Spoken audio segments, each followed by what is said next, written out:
Good morning, everyone. This is your faithful Amanda Splats, the Amanda Splat Project. Rolling in the morning with Cara Malone. How's it going, my dude? I'm doing good. A little bit sleepy, but good. Yeah, going goblin mode first thing in the morning, I noticed. Quite nice. Oh, that's just okay. That's still from like left last night. We went goblin mode in Power World. Yeah, that's. We were just Is Pal trying World stuff. like your longest running series now? Because it's been going quite a Uh, while. I think it was Elden Ring because I think Power World is part something or other. I have to check. I mean, it's starting to get there because I think Power World was started much later after Elden Ring. Don't know whether it's that or if you're talking about like the pure hours and minutes put in. The Minecraft series you've done with Nicola. That one was much shorter. That because that the most of the time we generally do what's it called? Adventure maps. Right. So that one was much shorter. But I have 12 episodes of Power World, and if I scroll down to find Elden Ring is 17 episodes, probably 18 episodes. And those the Elden Ring goes usually goes for longer, much longer. And that's the one with the Konosuba, right? Or, Yeah. or like so what? I'd never watched Konosuba. I mean, I know what it is, but like, were you trying to like play the characters from that show as your character? As much as we could, yeah. Cool.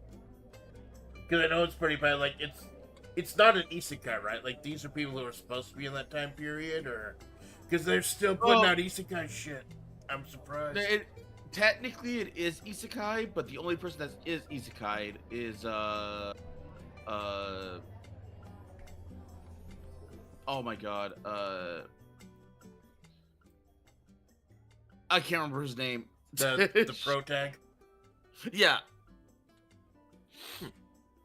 Cause like what was it? I keep getting odd ads for another one, also like solo leveling.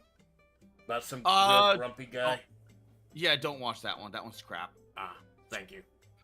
Like it has good potential, but it's.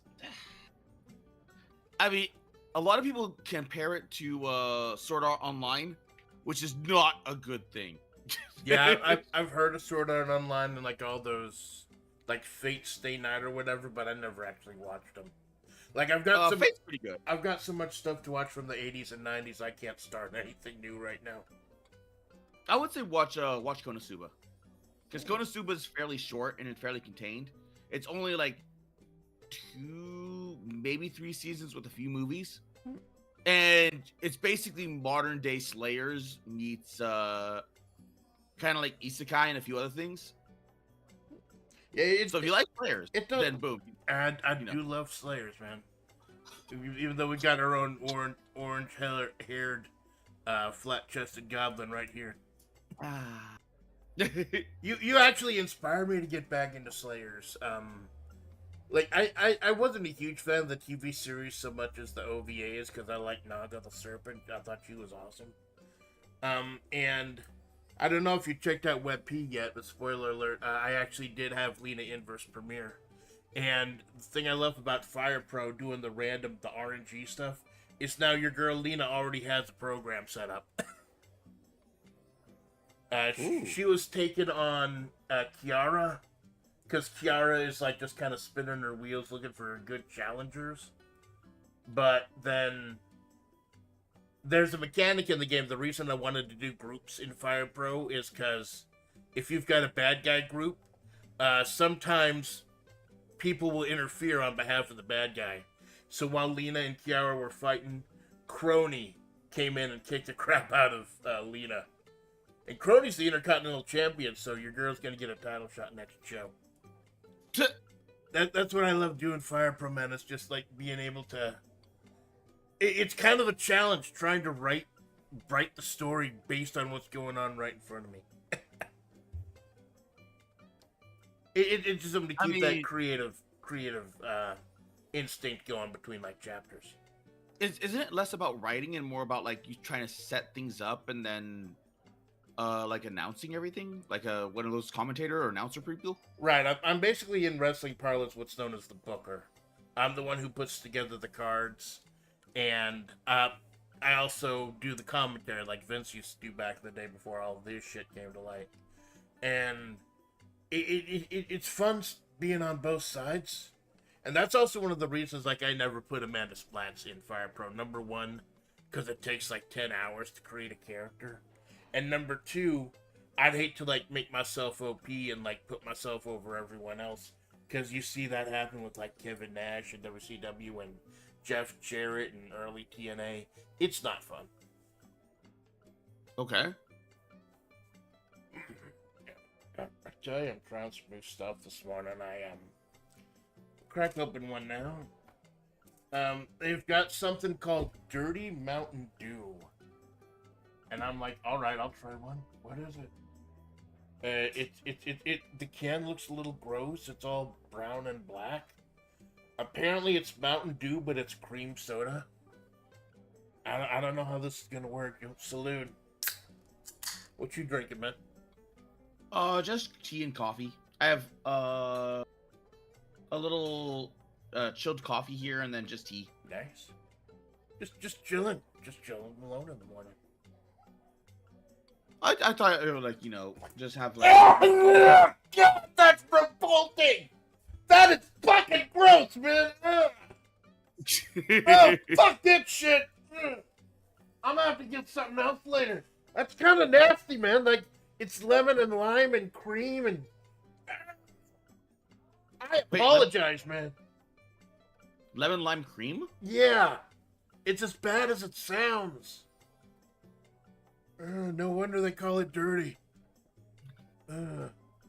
Is it like a cream soda? Yeah, but it's Mountain Dew. Okay. Yeah. Is it like one of those monster drinks? No, it's just a normal soda, except it's got cream flavor. Like Dr. Pepper did that a lot, like in cherries and cream, strawberries and cream, lemon lime and cream. Nah, I can't approve of this shit. Oh, huh? I gotta be careful trying new shit, especially trying it on stream, especially with something like that absolutely revolting. But yeah, oh god, where were we? Oh yeah, because you with the tea and the coffee, I thought it actually. I know you're looking for content ideas now. A couple of your series are wrapping up. I thought it'd be kind of nice to do like a tea review or a coffee review. Like they have, I know mostly around the holidays, but you could probably find some yourself. Like multi-packs of various different types of teas and coffees. It'd kind of be nice to get a review of you trying some out and letting us know what you think of. I mean, I guess I could. Like, it's like videos. Like, today I'm trying blah, blah, blah. Yeah. Because like, I know you're looking for video ideas. I'd like pre-recording stuff, too. I was doing pre-records for a while, but with my schedule kind of constituting that it is, like, just going live in the middle of the day for a couple hours once a week, it's just easier than recording stuff, because, like, I don't know about you, but my sleep schedule was kind of fucked. Like, so, yeah, what's up, man? How did that soda taste? It tasted sour and sweet and bitter at the same time. Does it taste like gasoline? Does it taste like... No. Why would I know what gasoline tastes like? I don't know. Your roadkill?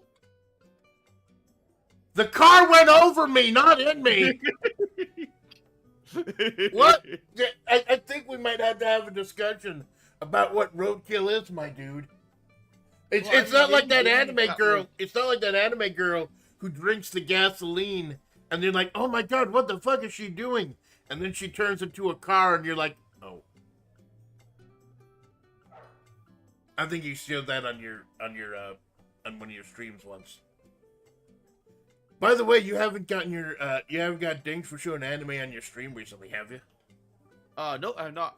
I haven't gotten dinged at all. Recently. It's weird. Like after my first, what's it called?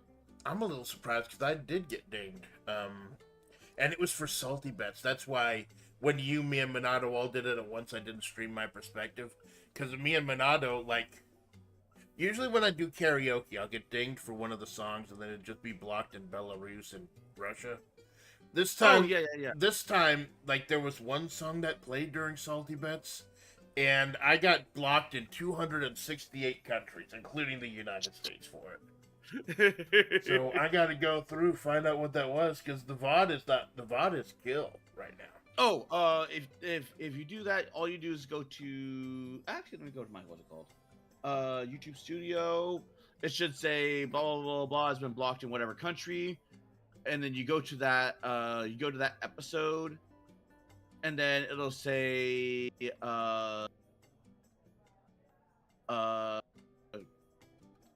I mean, but yours is gonna be like different compared to mine because I have like, I'm on the cusp of being monetized. Right.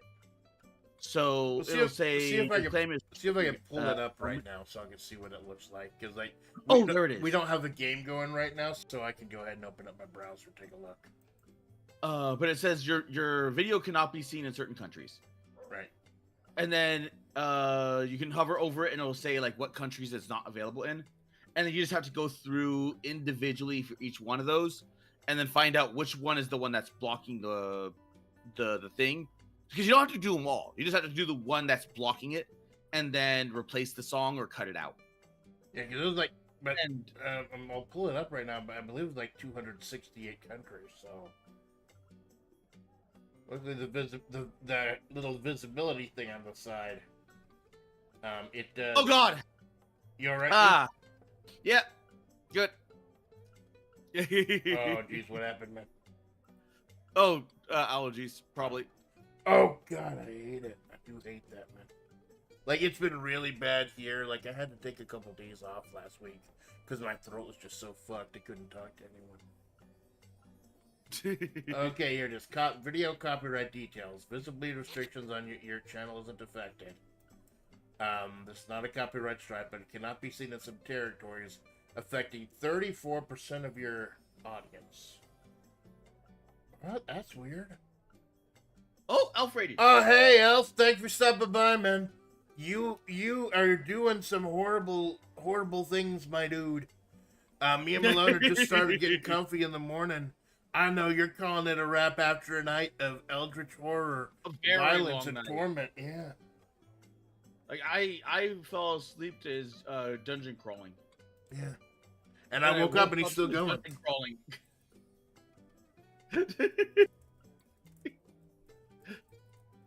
Like I've seen your darkest dungeon runs. It's just like I know how long those can get. Yeah, me and Sandy. It was originally supposed to be Sand Ruby series, and she has expressed Elf. Sandy would like to. I don't think you've ever collabed with Sandy before, Elf. She'd like to sit in with you on a session as soon as we can get our schedules collab together because we share the same console. So we gotta, like, she's streaming on Thursday afternoon, but yeah, like it was initially supposed to be her series, so she'd like to help you out, but she also knows that you don't want a lot spoiled for you. So, hey, Jenks, thanks for stopping by, dude. I don't think it's less about spoiling. I think it's more like maybe. Actually, I don't know. I don't know how Elf feels about spoilers when it comes to like probably when bosses or like certain mechanics. Who would like to sit in? Devious not turn on. Sand Ruby. I don't know if you ever met Sand Ruby. She's part of the project. Basically, she is an not eldritch. Like she is a coyote spirit who is currently taking my form for a while, just like for shits and giggles, apparently. And she kind of runs Mahavre, lives in a cave in the middle of the city, used to be a big mover and shaker. We'll talk about it after the stream.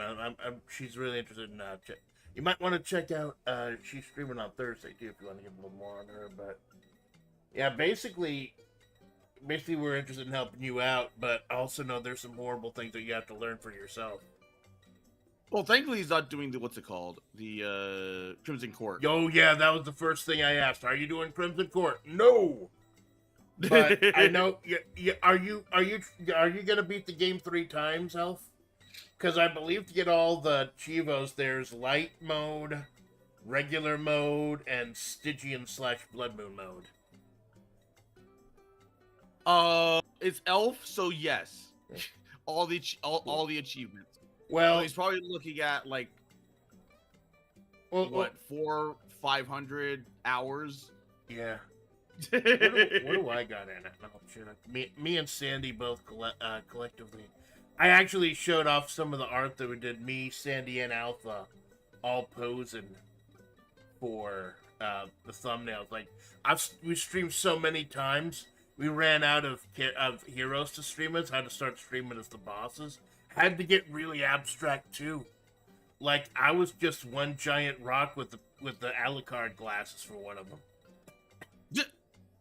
You see, I've got 144.6 hours in, and we haven't even done We Are the Flame yet.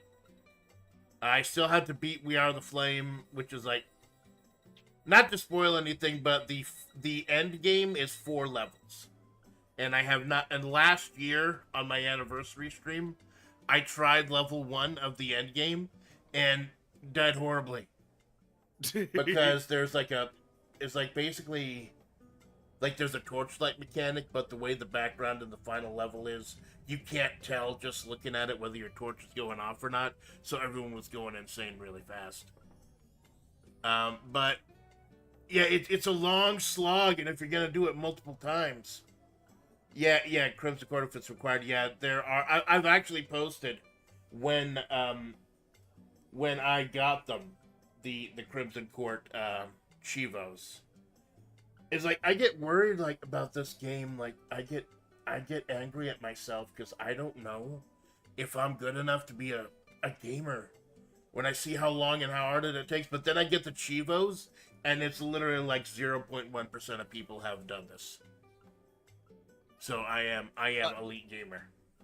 I would say it's more about sticking with it, because it's more like a time investment. Like you eventually get it, even if you're completely what is it, pan on head kind of thing. Yeah.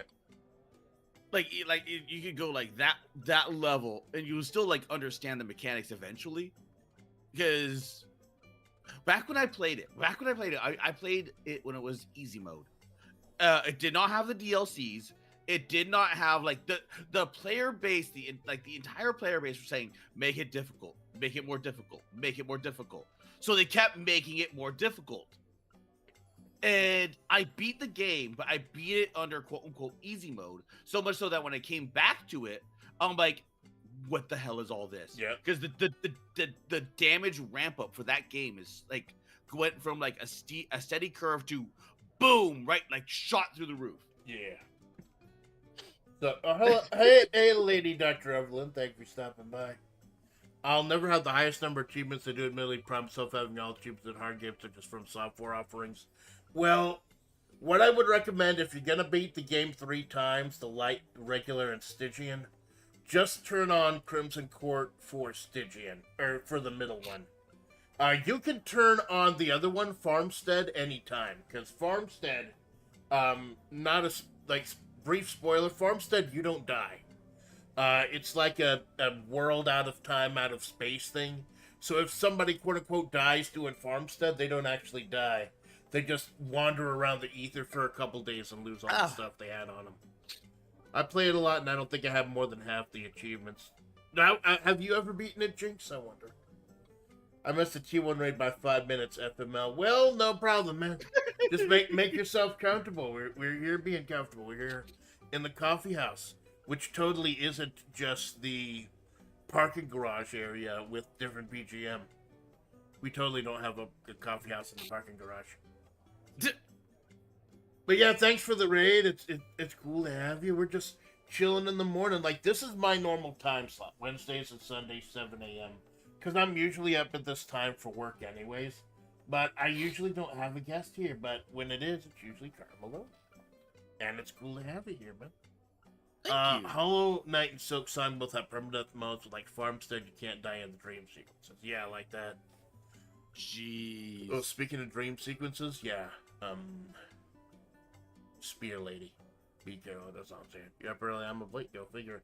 Well, this is normal for me, man. Normally I'm up at either 4:30 a.m. or 2 a.m., depending on what my spine wants to do that day. Oh. Yeah. I beat it once the first playthrough I ever did. Since then, just played a bit and restart when interesting mod characters are just here. Yeah, Malona showed me a couple of mods. Like Malone style mods. I didn't do the H mods because they weren't there at the time. But during the early days, it was really freaking popular that a well-known H artist made a safe for work version where he just like he hand modded everything in there. It was Shindo L. You might know, like, you know the name. I guarantee you know the name because if you see the characters, like that one pigtailed, like the braided pigtail character. It's really like that mod is really well put together. And I freaking loved it. I started a new run recently, decided to do Farmstead Crimson Court. I haven't done them before. Well, wait on Crimson Court until you've got a nice, like, do not take the call to go to Crimson Court until you're really bulked up, because you know my challenge, Crimson Court was a fucking mistake and it took a year for me to fix it. Farmstead is fine though. Farmstead, go ham on that. As a doctor, I prescribe sleep to the insomniac elf. Yeah, well, no sleep, no food, no nothing but maniacism, right? I think like for me, because as soon as I realized, like, I went through all of the classes since Elf was asking for names for classes, I'm like, wait a minute, they have a musketeer. So I looked at that and it was like it was a free DLC. Yeah, she's just a reskin of the Arbalist, I believe. No, not a reskin of the Arbalist, because I thought it was a reskin, and then it turns out it was deeper. There was a update that was made to her where she gets to have like different ammunition. And I was like, oh, that sounds really cool. So you get to change your ammunition type, so you can go from like bleed, stun, and something else. I think it's like a debuff. And I was like, oh, that sounds really cool.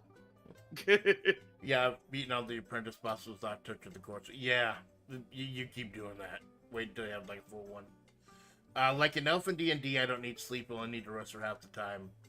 Kara died in my run. He hit 100 stress and went on strike at the camp. So he got ambushed and he freaking died. Whoop. Yeah. hitting 100 stress that's what killed my vessel trying to do We Are the Flame. Or not, Crusader, do We Are the Flame. Like I said, like, I don't know if you missed my request when I was talking in your stream, but I'd like for you to name a Hellion after me, because Hellion is my favorite class. She could do the Iron Swan, bitch! They hit you in the 4th. She could make you bleed in the 1st, 2nd, or 3rd. As long as you got her in the front row, you were doing serious damage. And she's even got the, like, pain train attack, like the Lance, where you can charge through and put her right back in first again if everyone gets shuffled around. Hellion is by far the best. And after you, I like her a lot. Yeah, like, that is the big thing in party composition. You gotta be careful. You gotta be able to get someone that can hit in the 4th. Especially late game ruins. There's a dude named the Bone Bearer towards the end. Like, he will just revive other party members, bring him back to life after you kill him. So, you gotta get rid of him first. She and Plague Doctor stun half the team in one go. You want good stuns and good... If you want good stuns and good puke, get Abomination. I'll tell you this one for free right now. Like, Sandy will go more in depth when she streams with you. But most people play Abomination wrong. Like, don't go all Altered Beast, Wise from Yagwabe immediately. Keep him as human. Put him in the middle. He does great blight and great stun.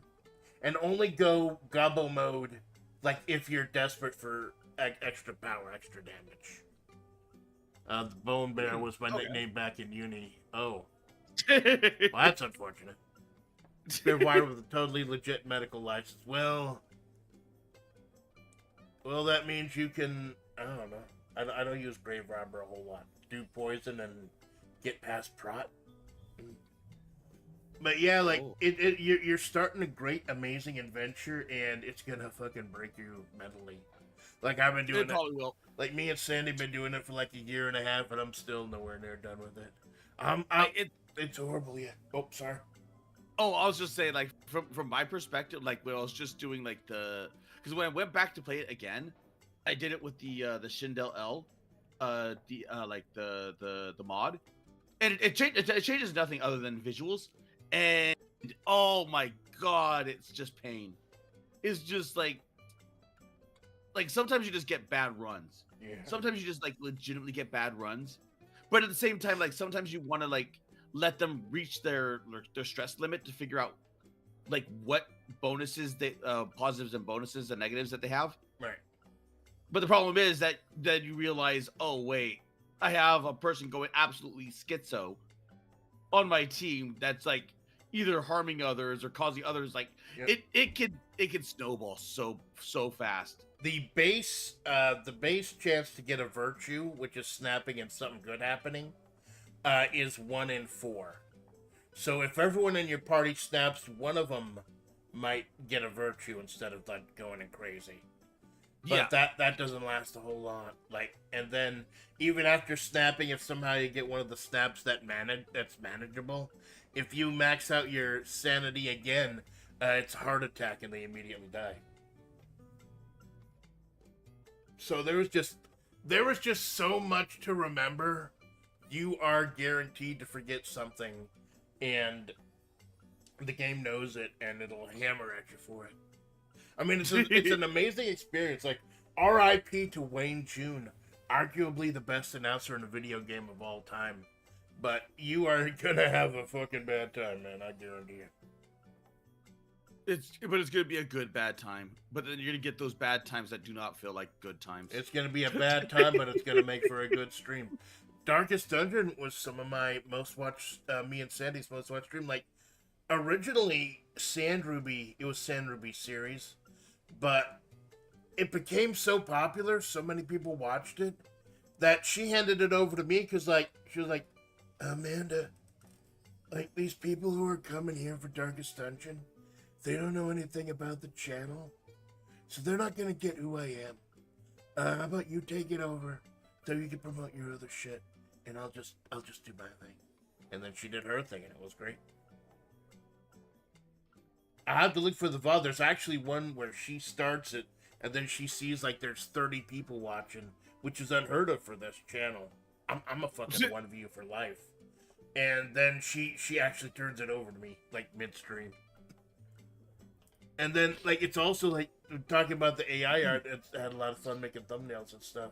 I've been expanding on the AI art, because there are so many new programs out there. I've been trying to take some of your advice as well, a few different advice, like people like Blastbox, who's like amazing with that stuff. Like he's really good. I saw a notification before we went live on Twitter that he's actually got another music video dropping soon.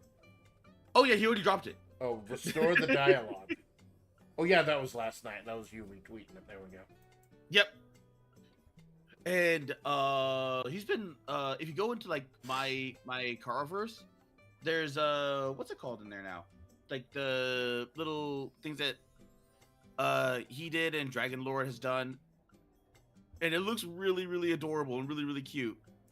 Yeah, Kara Goblin. Like, I love how the Kara Goblin's like just like a joke, and now it's like an actual thing. It's literally becoming a thing. You may have to reveal at some point that you were a goblin all along. Go in gobble mode. But I was like, I think I joked about it like last night, but I like so much of it is like a blur. But I was like, I'm gonna have to actually get like a Goblin VTuber model now. It's like me with Alpha Splats, like the big hulking muscle-bound behemoth. Like, I would love to have a model of her, because like I've got models of other members of the project, like Bun, Juliet, Sandy have all streamed, but I can't do one as alpha because I use what was it, VTuber Studio? What's the name of it? But it's the one where you can make 3D stuff for free, and Vroid Studio. There it is. Oh, that thing. Okay. And you just cannot do hypermuscular characters in there. Supposedly there's a way to do it, like if you put on a bodysuit or something and change the size of the bodysuit, but that stuff I'm still learning. I'm surprised though that they've been semi-regularly updating it, like with new parts and new hair and stuff. Goblin D's nuts. Thank you for the thank you for the commentary, Alf. Much appreciated. It's always good. It's always fun. But yeah, it was like, what was it, a year or so ago we did, I did a picture of how it started and how it's going. How it started was day one me and then day one you. And then how it's going was me as Alpha Splats and you cute chibi. Now I'm going to have to do one with me as Alpha and you as a Gabo. Because we were talking about Gabo mode on a couple days ago during your anniversary on Friday. Your 2-year anniversary, man. Yep. Like it, and my anniversary's coming up July 17th, so it's just been a little bit nuts. We've survived for so long, man. We have actually, and this made me sad when I found out about it. It made me real sad. We've actually outlasted half of All Stars JP. You know, they were talking a couple months ago about cutting funding for All Stars JP, kind of letting them twist in the wind. Now it's official that half of them are leaving. Like 6 Hall of Stars JP are gonna be leaving like by the end of the month. Wait, I either I dropped or you dropped. Something happened. Huh? I said either I dropped or you dropped. I don't know what happened. That's weird. I can hear you fine. Oh, weird. Might have just been OBS. Like I'm watching the stream on my phone. I've got the rotating ring for a moment. But either that or was Discord. It could have been a Discord thing. Well, it was probably OBS because, like I said, I'm watching on the phone and it froze for like a few seconds. Like I got it muted on the phone, but I always like to do that in case it get claimed or something. Ah, okay. No problems over here. Hey, thanks, Jinx. When Jinx is around, there is no problems. But yeah. But as far as the artwork goes. I was mostly using Bing Create because it was giving me like the results I wanted for like a couple of years, but now I assume it's kind of cannibalizing itself. Like all the search results are, it uses like the Microsoft search results, and now it's finding its own AI slop and putting them in the results. So it's starting to look less like anime and more like AI slop. Like you know what AI slop is if you see it like these days. Yep. But. So I've actually been running in 4 different things. I've been running stuff in Bing Create because it's free, Chat GPT, Google Gemini, and there's another one. But I've been running every prompt in 4 of them, and I have been getting like a really impressive array of stuff. Like I tried the one you recommended, Civitai, but it kept giving me adult results, and it won't let me see the adult results unless I pay more money. They sanctioned that sectioned that off to Civet Red. Right. So if you mention certain keywords, because what ended up happening is that it kind of got flooded with porn over on Civet. So they're like, okay, you know what? Let's just let's just section this off and then have it Civet and then Civet AI Red. Right, and then the red will take you to the uncensored one where you can just prompt uncensored. Right. Well, I get the queue open, but then it says, hey, if you want to uncensor this and see what the picture was, you've got to use like yellow buzz or something. I'm out of. Oh no, you don't have to. Oh. If you go to Civet Red, it uses its own different currency. So you have like Civet Red currency over like the Civet Blue currency. See if I can pull it up. I kind of want to see. But I've actually just had much better results with Google Gemini. Like if I really want to put something over something else, like upload an image and say, hey, do this, but just give her long silver hair and black sunglasses, perfectly rough. The Alucard glasses, basically. Let me pull up my Civet. Red. Not showing it on stream, you know, I'm a little paranoid about that. I wonder if they do that because of the whole website censorship thing. I think they were doing it because people were prompting certain things, and they didn't want to go through looking through every single little thing. So how do you access your queue on Civet? Let me check. Alucard mentioned. Yeah, I loved Helsing Ultimate. Vanilla Helsing, not so much. But Integra Helsing is my fucking waifu, man. Integra is a fucking girl boss. She does not take any shit, and I love it. Okay, you go to your create, and it should be the feed. All the little what is it called? The little cubes or little dots in a 3x3 pattern. And it should show your whole entire queue that you made. And then so it'll show generate, queue, and the dots. So the queue will show like what your prompt is and everything else.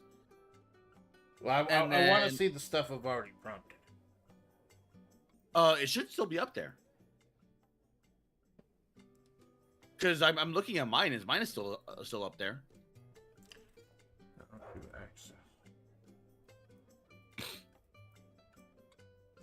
Why do I keep going for my portable USB? Like I got a USB keyboard. I plug in to make it more comfortable to write, but I got the controller in because we're gonna be playing Sledding game later. Okay. And like I keep trying to type on that keyboard I know is disconnected. I know when it comes to Civet, it can be a little bit tricky to work it like in the beginning because it's a bit overwhelming because you're like, here's models, here's Laura's, here's checkpoints and all this other stuff. Right. But once you get the hang of it, it's actually not as bad because I know Chaco uses it. Well, a long time ago, there was supposedly like a couple of websites where you could do stuff for free on Discord. Some guy had made a thing on Discord where you could just put in all the Lauras and everything. He would upload Lauras himself, and then like all the people in his community could make stuff. But then apparently like things just kind of went to hell, and he got shut down. It's kind of a shame. As it do be. Yeah.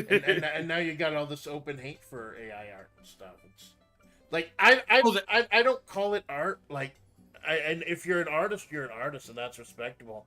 But it is its own genre. It's its own medium, and it's a tool. It's a tool. But at the same time, with how controversial it is, I would actually go on and say that it is art. Yeah. Because if someone that could like literally put paint smatters on a wall and they call it art, and then it gets people to actually say that it's art, then yes, AI art is art. What you mean? Like Jackson Pollock? Yeah, the Pollock ones. Yes, I couldn't think of his name because it was just like, here's my canvas, and it's just like it's meant to be a complete deconstruction of art by just being nothing. And then you have a bunch of these people going, huh, what did he mean by this? Acting all snooty. It's like, literally nothing. Literally nothing. He smothered a whole bunch of paint on a canvas to be rebellious against traditional art, which was picturesque, what's it called? Scenic things, and then what are they called? Where you draw people. Sketches? No, not sketches. It's like where you actually like sit someone down and then you just draw them. Portraits.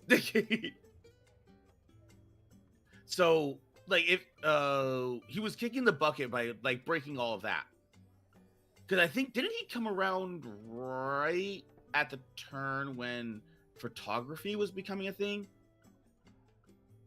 Yeah, I know that like they were terrified that photography was going to end the whole like art, but it's just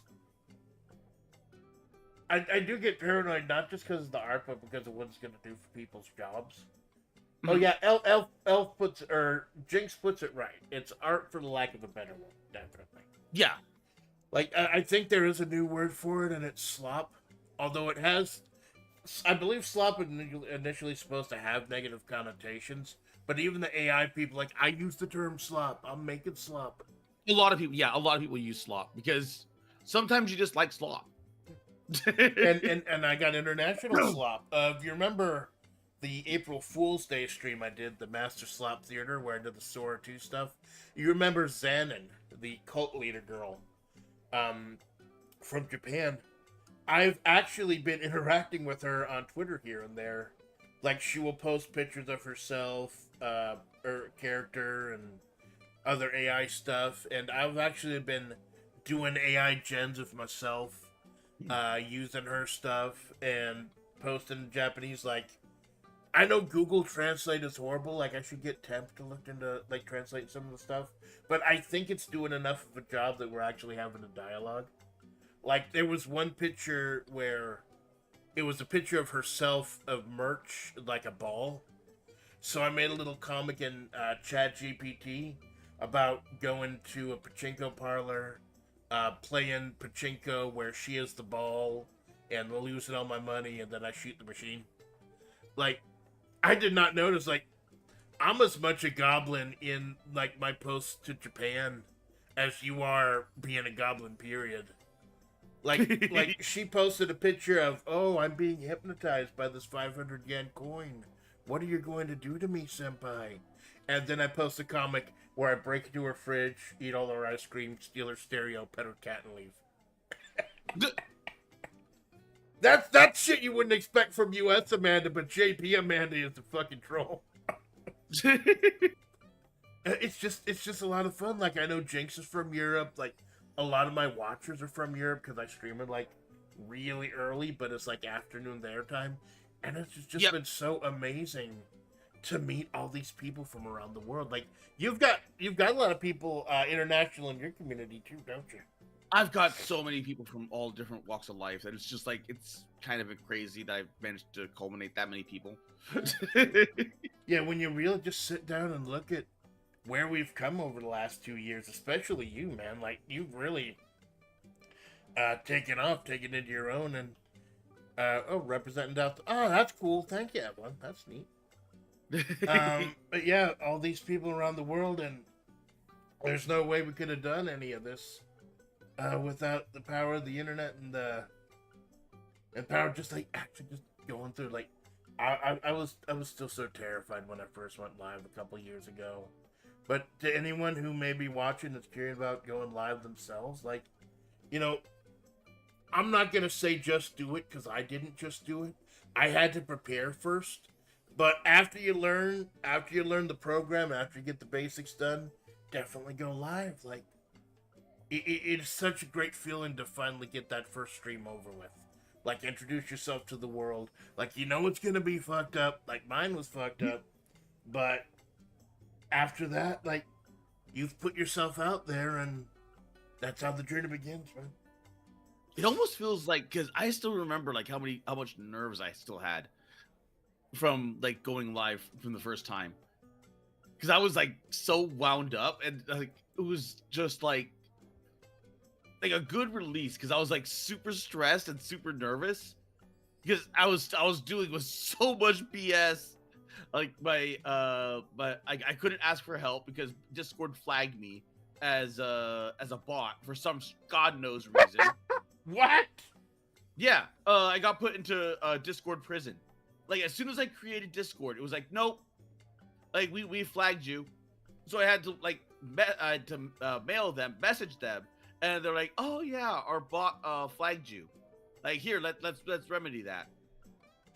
You are trying to debut as a member of an AI-based community, and the Discord AI flagged you as a bot. Like, I think Yep. that meant you were doing your job. So by that point, I don't even think I was in the Discord like the day of when I streamed. I think all I had was Twitter, and then I went live. It was, oh my god! It was like that. It was a culmination. It was like I had issues with Twitter. I had issues with what's it called, Discord, YouTube. I didn't, because I didn't realize like YouTube places a 24-hour like ban on you between when you first make your account or and then wanting to stream. You have to like go into the settings and go, I wish to stream, and it goes, okay, registering you want to stream. Here's a 24-hour clock that you have to wait out. I think it was because of you. Like, I'd heard about that happening to you, and it's because of you that you had this experience that I knew to go ahead and start that clock. So I was able to start on time because of you.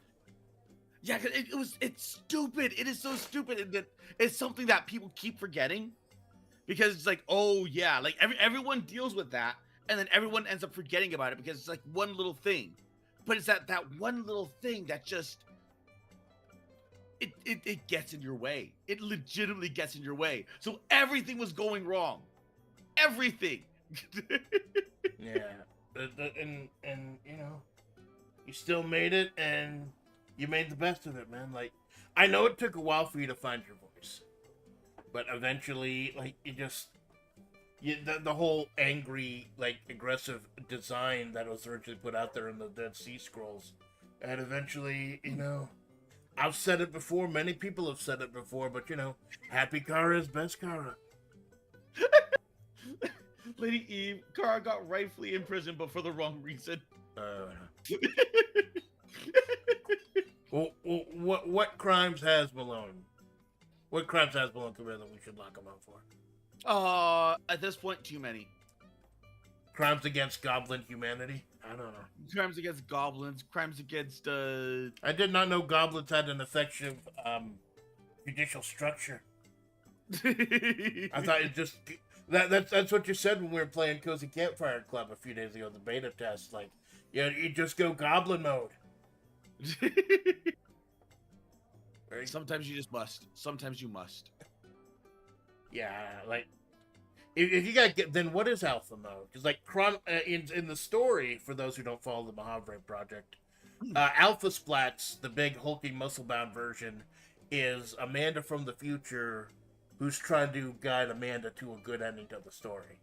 Like Mossberg is trying to guide a bad ending of the story. And like,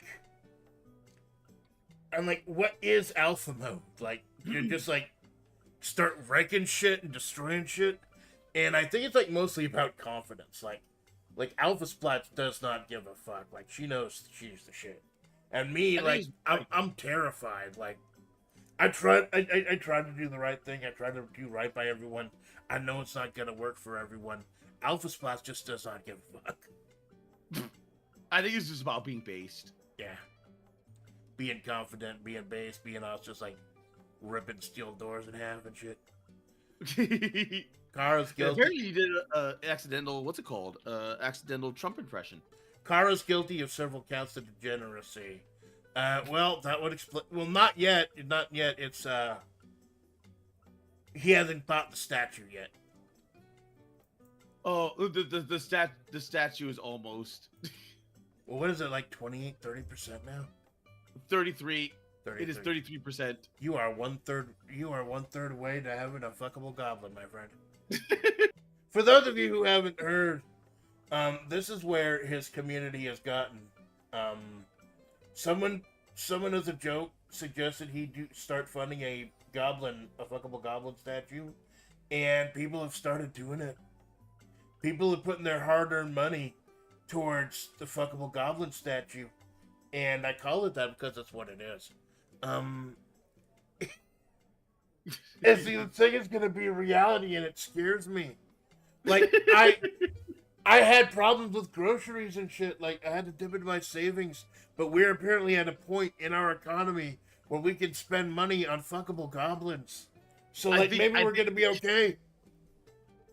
I think it's because it is a joke that it was just like, oh, here's this thing. That's like, oh, now I'm gonna actually have to review the damn thing. You review it. Review means you're going to test it. It implies that you're going to use it for its intended purpose.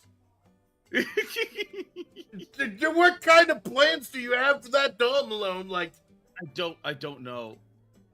Neither do I. That's fucking scares me. It is like it's almost 3 foot. It's almost 3 foot tall.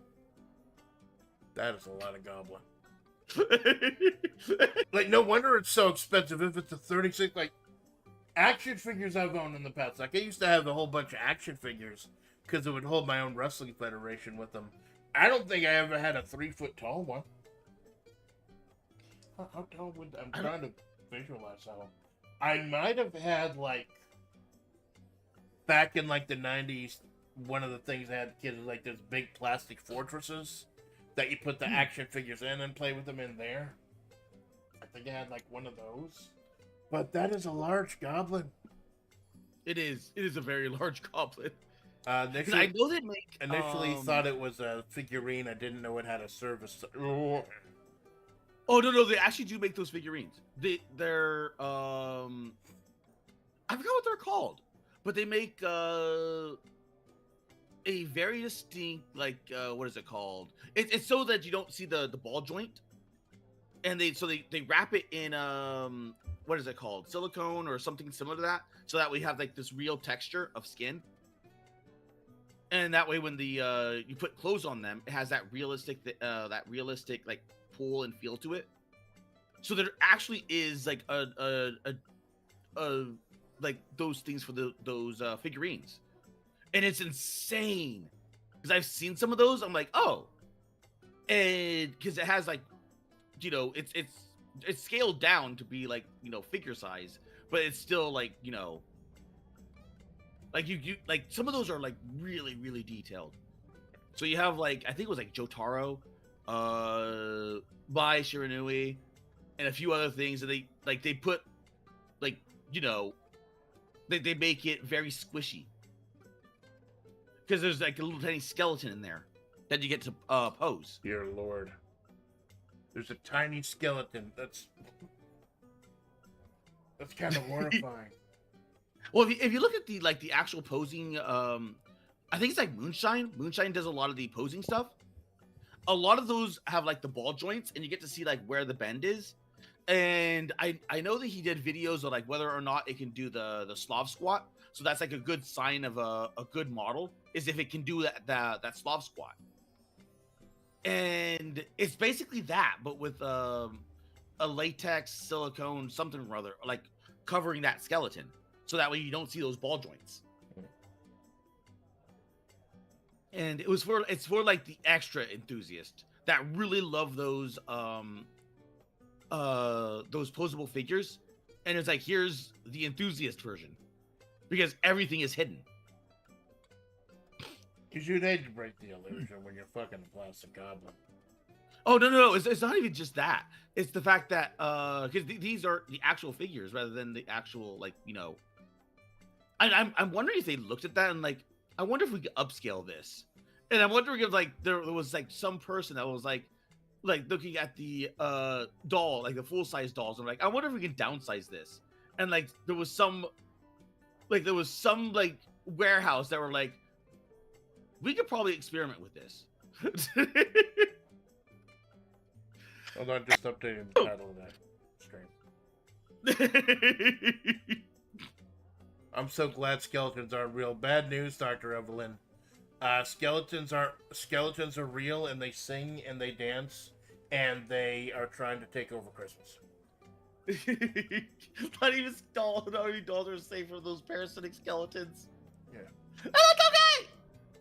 It's okay. Jake's elf. Let's see. Hello, Jake.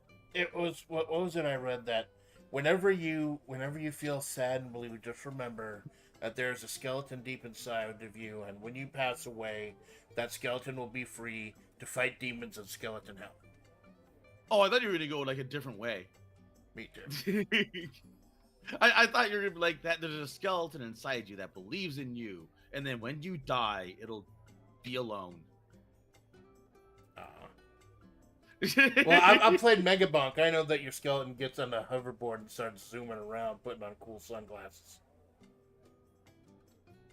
I'm not thinking playing Megabonk maybe one more time, but I was so disappointed once I unlocked the graveyard level, and there's that mandatory shit you have to go through in the crypt, and it's just... You ever had that, like, when you're you've had to bail on a game on stream before, right? Like, where you were gonna do something for a whole series, just kind of had to abandon the game? Because something just did not go right? Well, no, it's not even just, like, not go right. It was just, like, no one's watching this shit. Yeah. It's just like, why am I doing this? Why? Like, no one's showing up to Witcher Wednesday. Yeah. And I'm like, okay. And I was like, hello, everyone. We're going to make a vote. Who wants to keep Witcher Wednesday? Only one vote. One vote to keep Witcher Wednesday. So now it's Salted Caramel Wednesdays, and now your numbers go through the, maybe not the roof, but, like, maybe the... Oh, they do better than Witcher Wednesday. They do better than Witcher Wednesday. Well, what was the other one you had to drop? Like, for performance reasons? It was the one where with the dead bodies. That one I wanted to play. That one I legitimately wanted to play, but I couldn't because my computer was not good enough. I could maybe get like 5-10 minutes, like 15 minutes, because it animates every single dead body. So it behooves you to like destroy all the dead bodies so they don't come back. Right. That was oh my god, what was that game called? Chronos the New Dawn. Yeah. And I actually wanted to play that. I legitimately wanted to play that. So if like when I upgrade my rig, I'm gonna try it again and see how it works. Cause damn, I want to play that. Cause that was like, there has not been a successor or like an inspired by like Dead Space game, and that one checked all the boxes. And it was just, man. Well, it was like you having problems running Silent Hill 2, the remake also. Yeah, that was because of the fog. That was because of the volumetric fog, which is actually upsetting because like a lot of people forgot. Oh, you could just like make fog. Like no, like a lot of people like default onto like the NVIDIA graphics, volumetric fog, and all these other little things. But the problem is that if you're not running like the top tier BS whatever they're running on, which I think devs should start putting like what they develop stuff on, so that way you know at least a benchmark of where they were when they were developing stuff. Right. Because so many devs have forgotten what like basic fog should be. It should not be like, oh, the light is coming from the fog and it's like being displaced. And I'm like, no, just make fog. Just make a basic fog wall, and then that way it lowers it like it lowers the graphic intensity, so where you have like better performance. Because it doesn't matter if like the light is filtering through every single particle of the fog if it still runs like ass. And then you have to crank all the graphics down to the point where you're like, what was the point of the fog anyway? What was the point? Well, the point, because it does not serve the same purpose it did in the initial PS1, which is to help reduce the draw distance, so it wouldn't have to like load the whole town at once. But yeah, it doesn't have to do that. So although it could, it doesn't have to in Silent Hill in the later installments. It was just part of the atmosphere. But that's why it was there initially. Yeah, that was the point. And that I was like, when I saw the Welcome to Dollhouse or Welcome to Dolltown dev, like he made like I don't know how, but he made a good functioning fog. And like I don't think there's any dev that I know of that went that far back to like make good fog that makes it like run properly. It's just sad that he kind of went nuts. Yeah, it's absolutely shame. Yeah. Yeah. What do you mean nuts? What happened?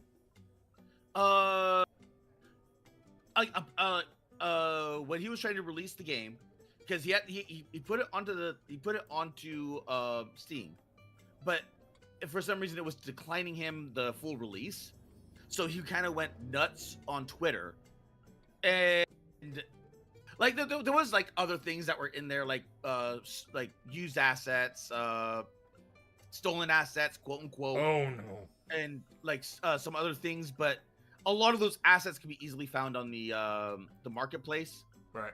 So technically they weren't stolen. It's just that, you know, they were assets meant to be used as like a base model to where you can put your stuff onto it. Right. Or your here's a dress, put your own meshes and textures onto it. Like you don't use it one-to-one, because otherwise you're ending up with an asset flip. Yeah, I remember. So there was, like, Sterling was warning us about that a lot back in the day. Yeah. I don't watch Sterling much anymore, but like a lot of the stuff that said back in the day, warning about the industry, actually kind of came true with all the asset flips and the microtransactions and stuff. It's kind of horrible. They've been predicting that like way before Jim Sterling. That like it's kind of nuts that it was like going that, because they saw where it was going. They're like, stop it. So there was like that kind of thing. But the problem is that they just kind of like went through it anyway, and there was no one really there to like stop it 100%. Yeah. Now the problem is like it went too far, and I think it was FIFA where it got so far that like governments had to get involved, and you couldn't play the game in certain countries now. There's like they realized they went a little bit too far. I'd pull back a little bit. Like they're not gonna stop. They're just gonna find where the line is and just like piss as close to it as they can. Well, it's the fact that a lot of Western devs really want to be and go, what's it called? Like down the mobile market, but they don't understand what makes the mobile market the mobile market. Right. Like it's dominated by gotchas. And the reason why it's dominated by gotchas is that every single month, these gotchas have to release an event and a character that's worth buying and investing in. So they have to invest in the character, they have to invest in the story, they have to invest in the event itself. And eventually they find this like middle ground where like, okay, we'll release like a kind of throwaway character that's tangentially related, and we'll test the waters. And if the character is like popular, then we'll give them a much more bigger like part in the story, like the mainline story. Right. But have a good night, Elf. Thanks for stopping by, Elf. Hey, Sandy will be getting in touch with you about helping guide you through this horrible shit you've started. Like I'll let her know to get in touch with you. But yeah, so like testing the waters, and problem is like with a lot of the gacha games and everything, like it's just the problem is just like the actual gameplay after the whole gacha mechanic. Like, what is the gameplay loop? Is it going to be satisfying? Like, that's one of the reasons I kind of dropped Uma Musume. Because after, like, all trying to get all the cool horses and stuff and cute horses, it's basically like a management simulator. And yeah, it's basically other than the specific numbers that you're supposed to focus on for each horse, it does get kind of repetitive kind of fast. Yeah, but like sometimes you kind of like that, because if you like management sims, you're gonna like Uma Musume. If you like building mechanics, you're probably gonna like Enfield. The thing is that generally speaking, there's better games out there in those brackets. Like there's better management sims. Like there's actually a horse racing management sim, but that's like literally like 1-to-1. It's like really, supposedly it's really good. But the thing is that you don't have the anime horse waifus, the cute girl aspect. Yeah, you're like collecting the PNGs, as they say back in the day. Although I don't think they're PNGs anymore. I think they're like full-blown 3D models. They're full-blown 3D models. And they are full-blown 3D models. You know that because you can download them for Gmod and do horrible things with them. Or Blender or whatever. Or like, if you can run VR chat. I've tried running VR chat. Like, it's interesting, but Like, Yeah. if I'm not streaming it, it runs okay. It depends on the model. But, because I got a potato, for any of those fans who don't know, I got like a 1235 IU laptop. It's like 2 years old. And there's no way I'm affording anything new. No fucking way with the way that computer is going to be these days. But I tried running Gmod. It runs okay. I also tried running Tower Unite. Because I thought that might be fun. And that almost baked my potato. Like, Yeah, if because you're you're loading in the whole entire world. yeah, if I just go straight to the mini games play fine. But it takes like 10 minutes to just load up that subway where everyone meets. And it's kind of a shame Yeah. because there's so many like workshop models, characters and stuff that you can actually pull in. Like, what was it? One of my favorite moments on stream was we were doing one of the monkey ball games, and I forgot who you picked, but I chose an Angela Orozco from Silent Hill 2. And I think I know I picked a what's it called? A Carrot Top. I think I went with Oscar for a short bit, and then I switched over to someone else. I think it was one of the girls, frontline girls. It was one of the gun waifus. Yeah, I mostly went to that one. That was Sapo. I think I went with Sop Mod too. Yeah. And I can't remember. Like I switched to like 3 different characters, like Oscar, some character, and then I settled on Sop Mod. Yeah, but I had chosen Angela, and it's like I'd asked, "Is the model working? Can you see the model properly?" And she said yes. And I'm like, "You can see it too." For me, it's always like this. And that just like, I love how these days on the internet you can acknowledge that a joke is fucking horrible as long as you apologize for it afterwards. But like, no, like I gotta start doing clips of it because I do plan bits and stuff like that, especially some of my older work. Like, one of my favorite bits was this old fighting game stream I had where I had the Waffle House in the background, and like all of a sudden I bring up MAME, and it was like I think Coliseum, where the background is just black, so I chroma keyed it out and it looked like the fight was actually going on in front of the Waffle House. I gotta start learning how to clip and how to like make shorts and stuff, because like I know that's when things are taking off. Like a couple of the people that I talked to have been doing the shorts. But I know the metrics for shorts and things like that are a lot different than metrics for like normal videos and VODs. Like, don't you need to get like millions of views on a short or something? For shorts, yes. I mean, Elf can like a lot. Like that's the thing for Elf, because he knows like his metrics, and he knows that things for shorts. Like, but for me, I'm like gauging it by oh my god, who was the shorts queen? Oh, it was a VTuber that blew up off of shorts. Rin Penrose. Oh yeah, the British one. Yeah. That one, like, yeah, you have to get like a lot, and I mean a lot, in order to make that like work. Yeah. For short, where you're better off just like doing long form or just like medium form content on YouTube.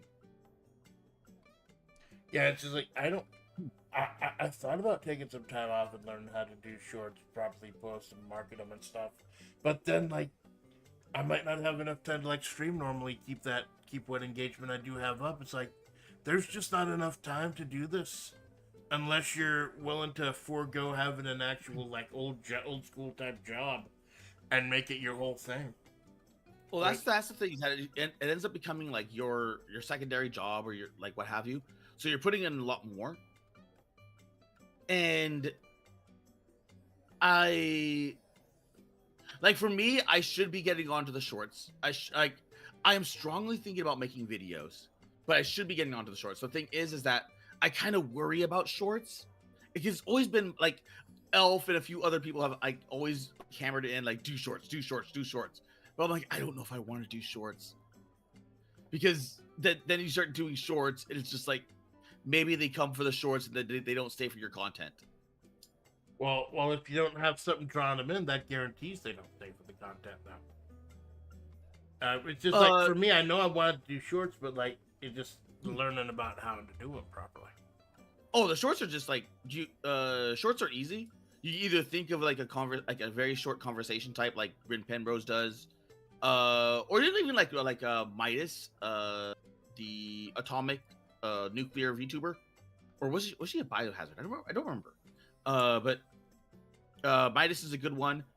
But then you look at like other things, just like you could just make shorts out of like really funny bits. Well, that's And what I was gonna do. Like, in my earlier streams, I actually set up like the Clash and Demon Head stream I did early on. I did a whole bit about Jeff Jarrett, the old Jarrett Gold scandal. When there was like a gold shop in the game, I pretended I was Jeff Jarrett, and it got really funny because I ended up getting the lowest possible amount of gold I could, so it actually fit the whole Jarrett Gold scandal, like stuff like that. And then I also experiment with like the actual short form video, like the actual pre-tape videos. And I get a little depressed with some of the videos because like there's stuff I do for WebP, my Wrestling Federation, World Extreme Battle Pro, like pre-recorded videos and storyline videos setting up the shows that get like 5 views. But then I look at the 7-minute sledding game video I did, showing people how to get over 17,000 points in one jump, and I could show you how to do that later today too. And that's doing like over 100 views. Like, I think it's like one of the few things I have, other than my music video for No Church in the Wild, where people are still actively viewing it and adding to the count. And it's just the simplest, like, I get agitated because I put a lot of effort into so much stuff I do for this channel, and then a simple little 7-minute video about me flying off the edge of the world and getting kicked in the crotch by a Yeti. It does numbers. It makes me think like maybe the numbers are just completely arbitrary and nothing fucking matters. Like, what was it? Like, a recent episode of Fire Pro. Like, it wasn't even the wrestling show I do, just Fire Pro itself.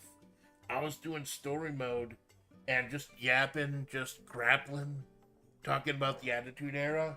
And it's like one of my top 3 most viewed videos now. It feels just it feels horribly random.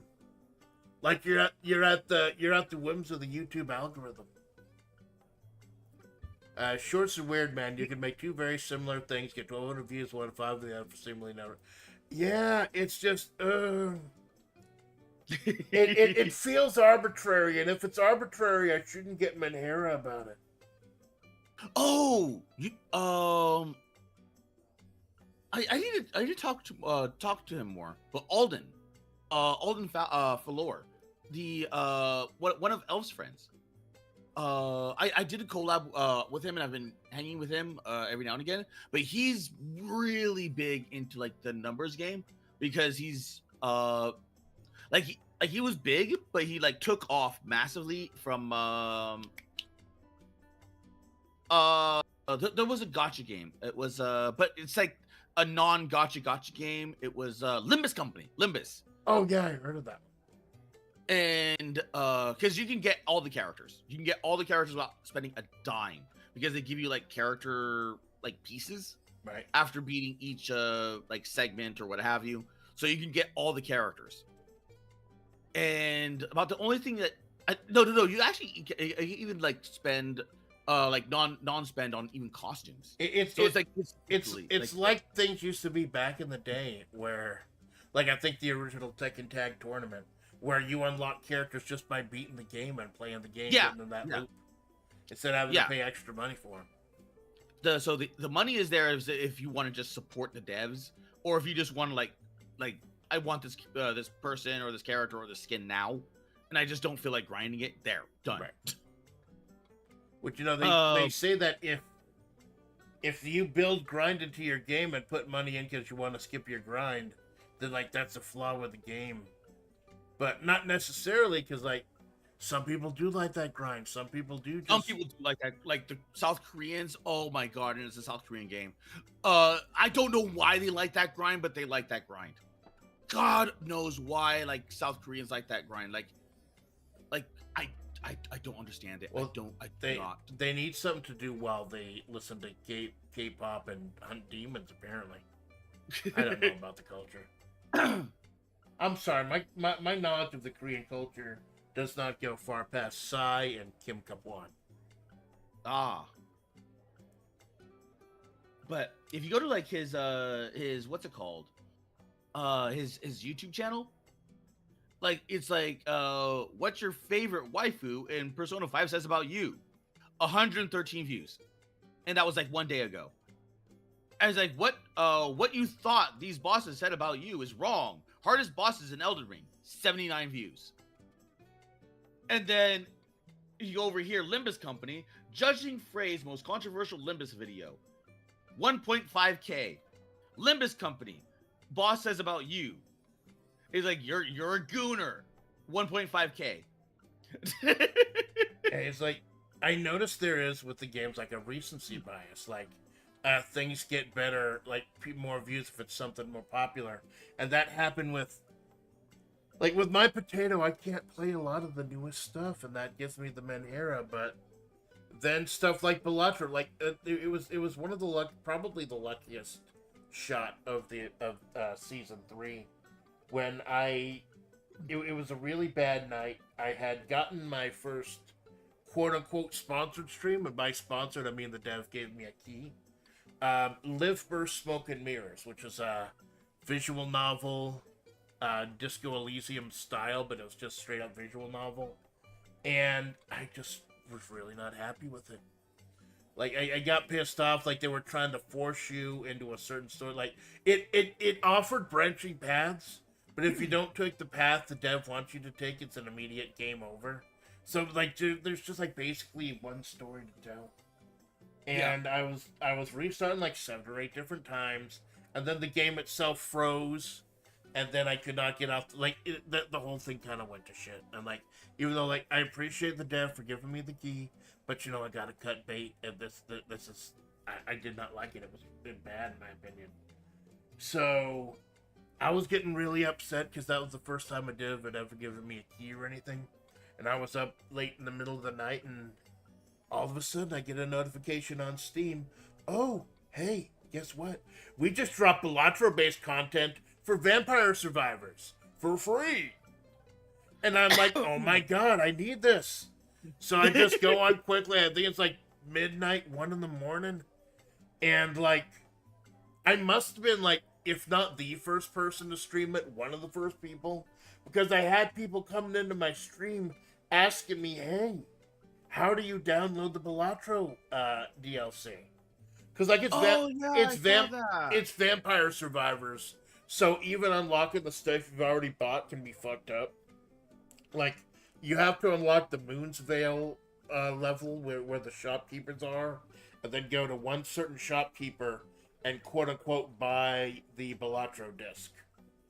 And then you unlock the anti-chamber, because it's poker. And it's confusing, but it's great, and it was like, now it's like one of the most viewed videos on my channel. So I know there's that reason, like, I know I'm not gonna get anywhere just playing like Neo Turf Masters and shit, but it's stuff that I like. So it's that balance I'm trying to find in myself of the stuff that I like, the stuff that defines me, like Fire Pro and the creative writing, my novel, The Mahavre Project, and stuff that'll bring people in. Like, how much of what do you do? And that could change over time, too.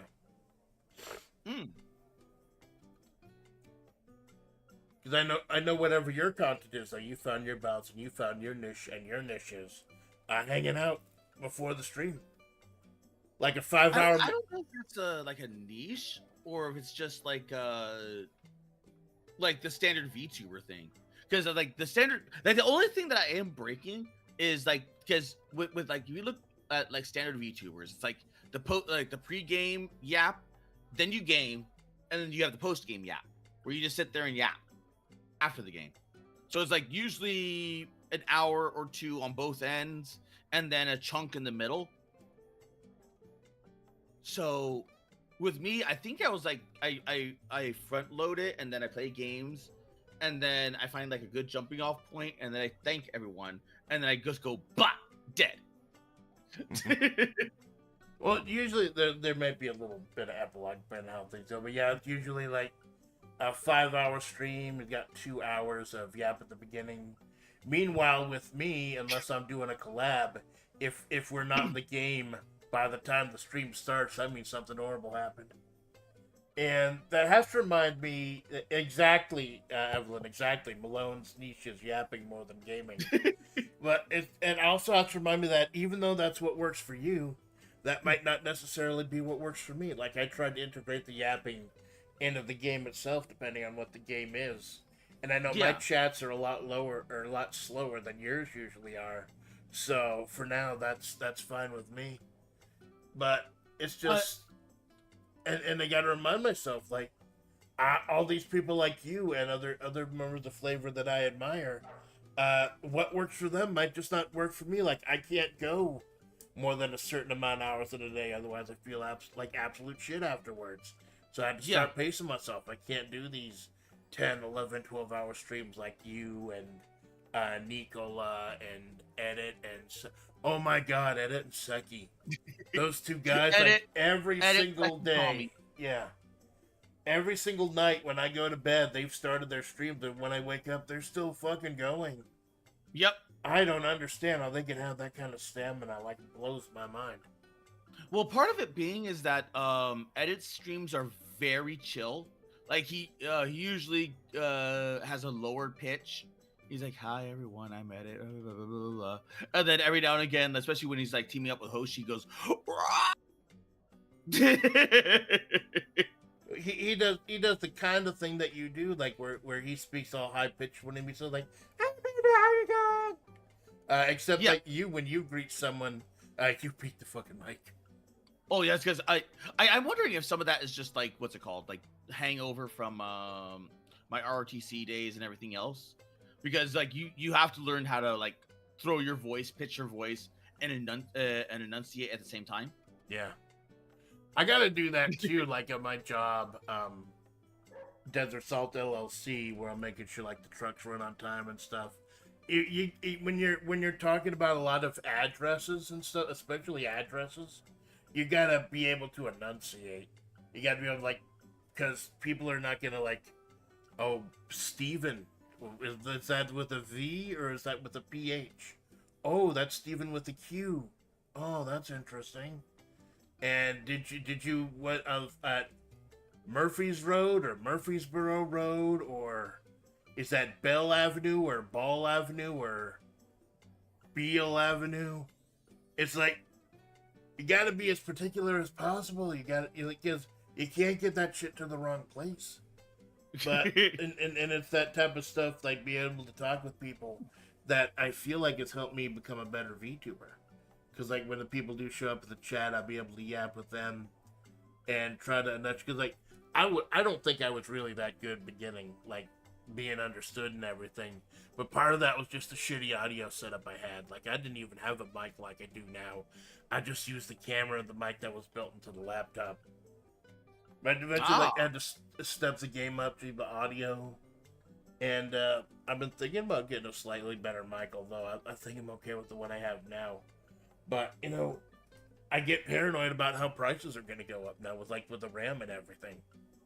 The RAM issue is like more blown over than it should be, because it's less about the RAM, and because like when it goes to data centers, right? They're not going after the RAM. They're not. Oh, because the data centers are predominantly using the GPUs. And if anything, like people were surprised that they weren't going after the SSDs, or more specifically the M.2s, because you need to be able to like read and write very fast. You have to go bop bop bop bop bop. Right. So having hard drives in general, especially like the faster ones, are like pivotal. But it was mostly about like them, like certain companies, mostly Nvidia, going, we have like a whole bunch of buyers in these data centers.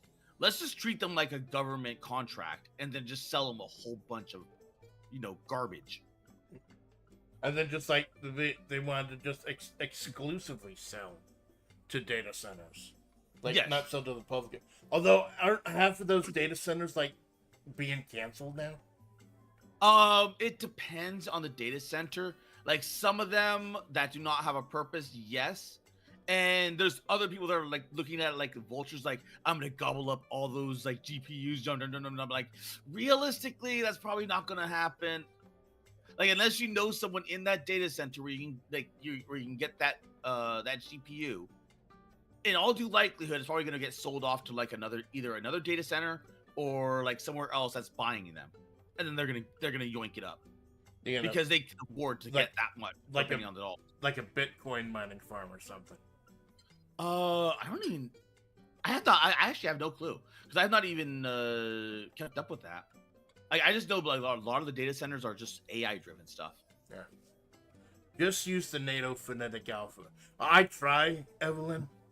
I was like, oh, is that B as in? Is that B as in Bravo? No, it's B as in boy. It's the same fucking thing. To be fair, B2B sales so use your money and sell to. Hey, Sunsoki, thanks for stopping by, my brother. Hope you're doing well. B2B sales use your money and sell to the pub. Yeah, but then like, there's a whole cascading thing. Like, if the public can't run your fucking games, then they're not gonna buy the games. Well, here's the thing: is that most of the time when you're looking at like development, they're using better stuff than you have.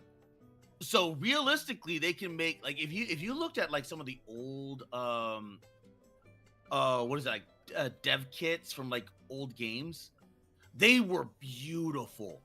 Like you look at like how beautiful like Halo was back in the day. Like I guarantee you, like some of the dev kits for old fighting games were legitimately beautiful because like of the what's it called that they have, like because they have like the top of the end stuff for that thing, and then they have to downgrade it to like the mass market. So they have to know like when to cut, like where to cut, like when to do this, that, and the other thing, rather than just like probably keeping their hopes like in line.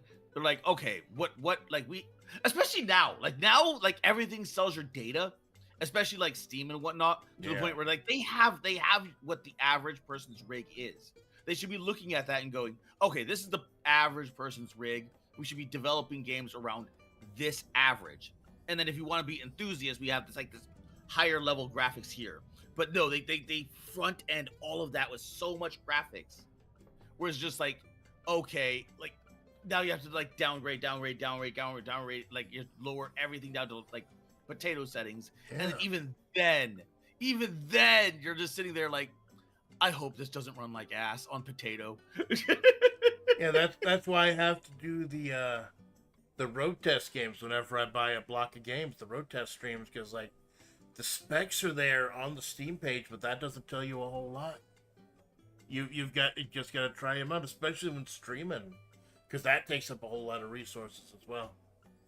I was looking. When did Kara change forms? Like he does this. He's an eldritch creature. He can change forms.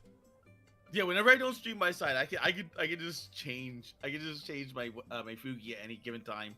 So I tend to do that for a variety's sake. Yeah, that's the fun thing. Like I can just, since I do the AI artwork, I could just like I had this picture of me in my sledding game outfit for a while.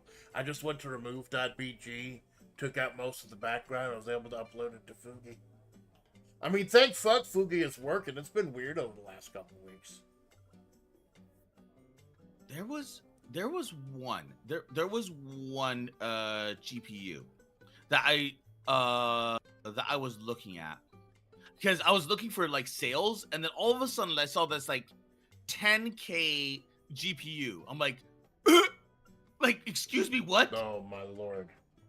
And it had ungodly. I think it had like 100 gigabytes of VRAM. And it was like this like it looks snazzy. It had like this brown like almost like wood texture finish, and it was just like, oh my god. And I'm like, when I'm would just you use that much though? Like, when would you use that much VRAM? it depends on what you're doing. Like, for instance, if you're using it for anything graphics design related. So, I remember Markiplier when he did when he got off his what's it called his set, and then going back to streaming.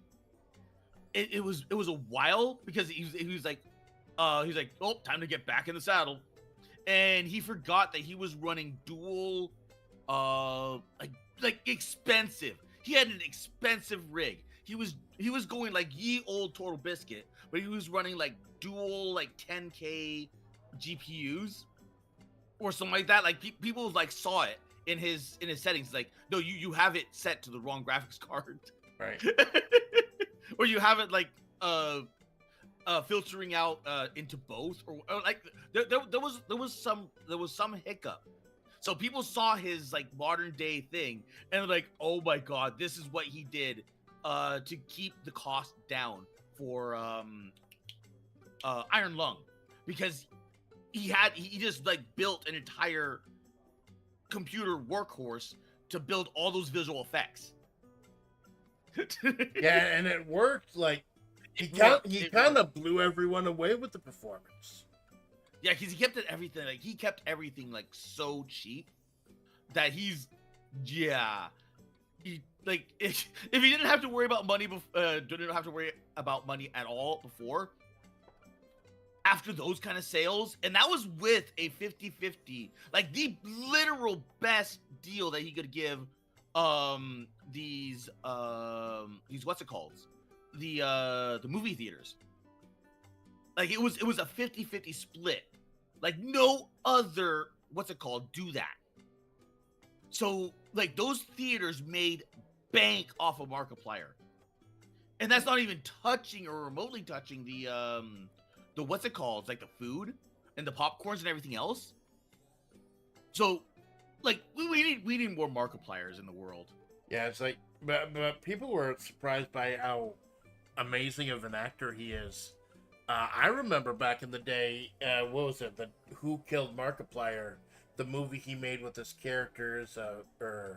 Spoiler alert: they're these Markiplier type characters, but they end up being preview versions of Darkiplier and Wolfstache. Him acting with himself, and it was super impressive, where he was carrying on this epic story. It had humorous overtones, but dark overtones too, obviously, where he was just playing himself, multiple characters, and acting with himself. It was super impressive. I think that a lot of that was what is it called? Him preparing for going into the role. Right. The what is it called? The role that he was gonna do for Iron Lung. Right. But that was a few years ago, so he must have been planning this for a while. He probably was. He probably was building planning this for a while. CGI rendering and video render table on GPU if you want it done fast. In my case, I want my VRAM for AI experience. Yeah. Like I hope when things come down for you, man, I do want to see those AI experiments. I am interested in checking those out.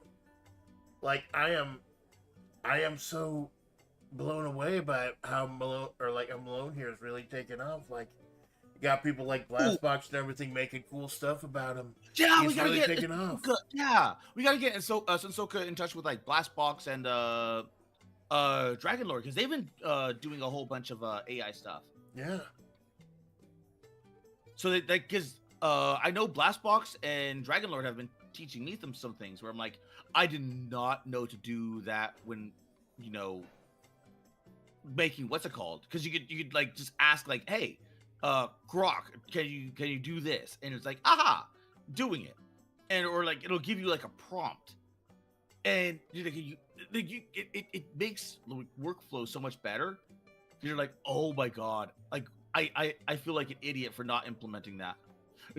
But yeah, that's like oh yeah, that was the fourth one. Grok, Nano Banana through Google, Yeah. Bing Create GPT, the ones I've been using. I've been trying to get back into the video side of things, but I don't. It's hard finding good free options. Ever since Sora 2 died, Sora 2 was fucking amazing. Even though like Uh, they hamstring it really bad towards the end. you might want to try Comfy. I don't like it might be slower on your end, but it might work. What's coming? It's just a little bit Comfy UI. It's the new thing that's being used. It's you can just like straight up go to the Comfy UI site and then download the thing. It's what Sensoka uses. When he because he said he made a full AI live 2D for July. So he probably did that in Comfy. And it's free. The only thing is that based on your computer will determine how fast or slow it is. So you might want to experiment just a tiny bit Yeah, and see if it. with my potato, they can barely run like medium level games. Like I have to look for options that are like through websites, like Sora was, like where the website itself is the one that processes things. Oh, wait a minute! You can open up. Wait, You wait! You can open up. Well, that's cool, I man. did not know you can do that. That's cool, man. I thought it was just like a single instance. I didn't know. Like Oh, sorry. So that's cool. We definitely have to check that out sometime, man. Because like I said, my options, like if my options were limited, there are so many other games I would be playing on this channel. But like, so that's why I do like stuff like the Bing Create and stuff like that, where you can actually create videos using the website's processor. But I know, like, if I want to do real quote unquote professional stuff, like big stuff, that I have to go through, have to learn how to run the stuff, and that's gonna involve buying a new computer. So one of these days, I was thinking of, these days, like the two big things on my channel, the two big series are the creative writing, the Mahavre project, and my Federation World Extreme Battle Pro. From now on, when I stream one of those in the morning, I don't do anything in the evening, just so I can focus on that one stream. One of these days after those streams, I'm gonna have to like rent a car or something, and just drive around town, drive around Mahavre, all the like yard sales and garage sales and stuff. See what people are like. There are a bunch of pawn shops around here with used stuff, but there's also a bunch of like fucking elderly people in some of these communities, and they're having yard sales and garage sales and stuff. You gotta think they probably don't know what they have, and I hate to take advantage of them, but if they're selling, I'm buying. well, Like you get stuff for a nice price. also check Goodwills. There's been a strange uptick in some interesting things being put into Goodwills. I would assume so. Either that or maybe people like just through various circumstances just donating stuff. Because I've seen some videos where it's just like, I found this thing in a Goodwill. And it was just like a basic level PC, but the gem was the GPU. Because the person was like making, I guess, making an upgrade, and then just had the GPU, like a beast GPU in there. And I'm just like, oh my god, that's freaking lucky. Yeah. Yeah, but yeah, like I had to get rid of like my car because I don't travel nearly as much anymore. So I'm just gonna have to get a day like rent a car or something, or drive around, look around, check the local classifieds or something, see if I can find something better, like relatively cheap.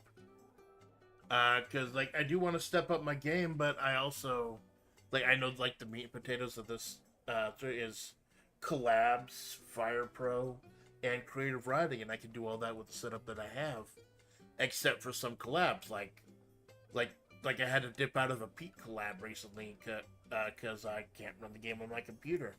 And we'll be playing. I hope this is not a spoiler, but we just got confirmation. We'll be playing Whisper Mountain Outbreak in a couple weeks, and Yep, that'll be fun. I won't be able to stream my end because like last time I did it tanked a few things, and that kind of threw out the sync. Once I Yeah, I stopped thought that was streaming my weird. end, it was fine though. Yeah, I thought it was weird that it tanked your what's it called? Well, it might have been trying to sync with the other 3 people. I don't know who was hosting the game. But I will give you a heads up. We will be re-rolling until I get the bodybuilder role. Because if there's a video game where I can play a female bodybuilder, I am not playing any other character, period. I think they revamped how melee worked as well. They made it harder, but makes it, I think, hit harder as well. Nice. Or at least it uses more stamina, so that way it balances out the lighter weapons from heavier weapons. Well, isn't that like there's a stamina perk is one of the first thing you unlock? I can just go for that. Oh no, I just meant like they rebalance how each weapon feels, so that way when you use a baseball bat, it feels different from swinging what's it called? Like the wind up is quicker. Right. Like you remember how when you played it, like you charged up your hit, and then you would be like shake, shake, shake, shake, shake. So that moment when that happens, so like lighter weapons charge up faster than the what's it called? Not everything like feels the same or acts the same. Yeah, Like when I finally got my hands on a fireman's axe. yeah. I think Oops. I think wasn't the axe like the really good one? Yeah, like one of them was a fireman, and I ended up taking their axe. Just Yeah, because all of you I- had guns and I didn't. I distinctly remember that there was a clear difference between the axe and the sledgehammer. And the sledgehammer at the time, because that was still when it was in, I don't want to say alpha because that was the demo, but early access, so like very early access. I think there was like no benefit to the sledgehammer, so the axe was just better.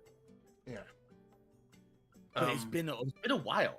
I don't remember. I look forward to doing it again. Like you're doing it this week with a different group, like Piwo and all of them.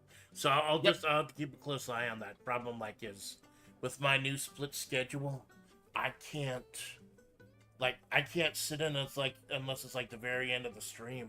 Like I missed the app at the beginning and I hate that, but it's the day job, man. I can't afford to quit it just yet. I have computer craft program that ties into my AI chatbot, so I made the Hell 9000 Minecraft server. Oh jeez. Oh, good lord. I cannot let you do that, Steve. Daisy, Steve's all the I've gotta get back into that Minecraft server. Because it's the Bat Shark Minecraft server, and I've got to get back into that. Because I'm trying to build like a little I'm trying to go down the magic tree. And the week before last week was where my internet went out and I was pissed. Yeah.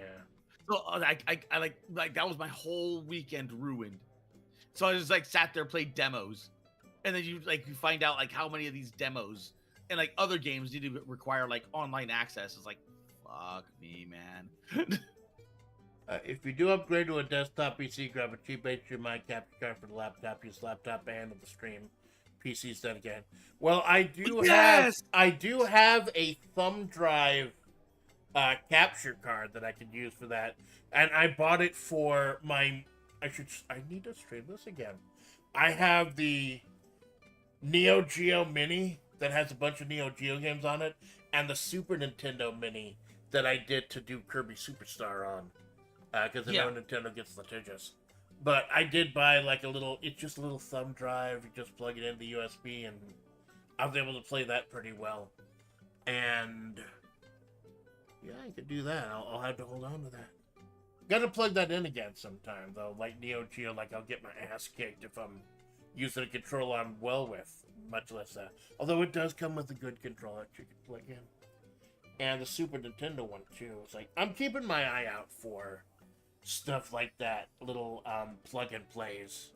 Because I know they were all the rage for a while. And then now just people they just resell the ROMs and stuff on the official collections and stuff like that. Yeah.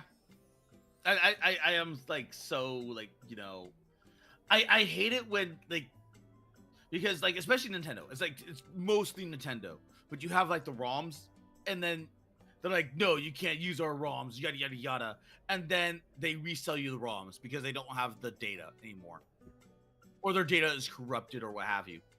Either that, or the ROM is like legitimately just that good. Or what is it like with Silent Hill where, Silent Hill where they like accidentally removed and deleted the originals or something, so they had to use, so like, and then when they remastered, redid everything, it was so fucked up that Maria had teeth in one of her eyes or something. Yeah, it's a damn shame. Like, we want to play these originals. If we could get the original, we could buy the original. We're willing to. Like, Virtua Fighter.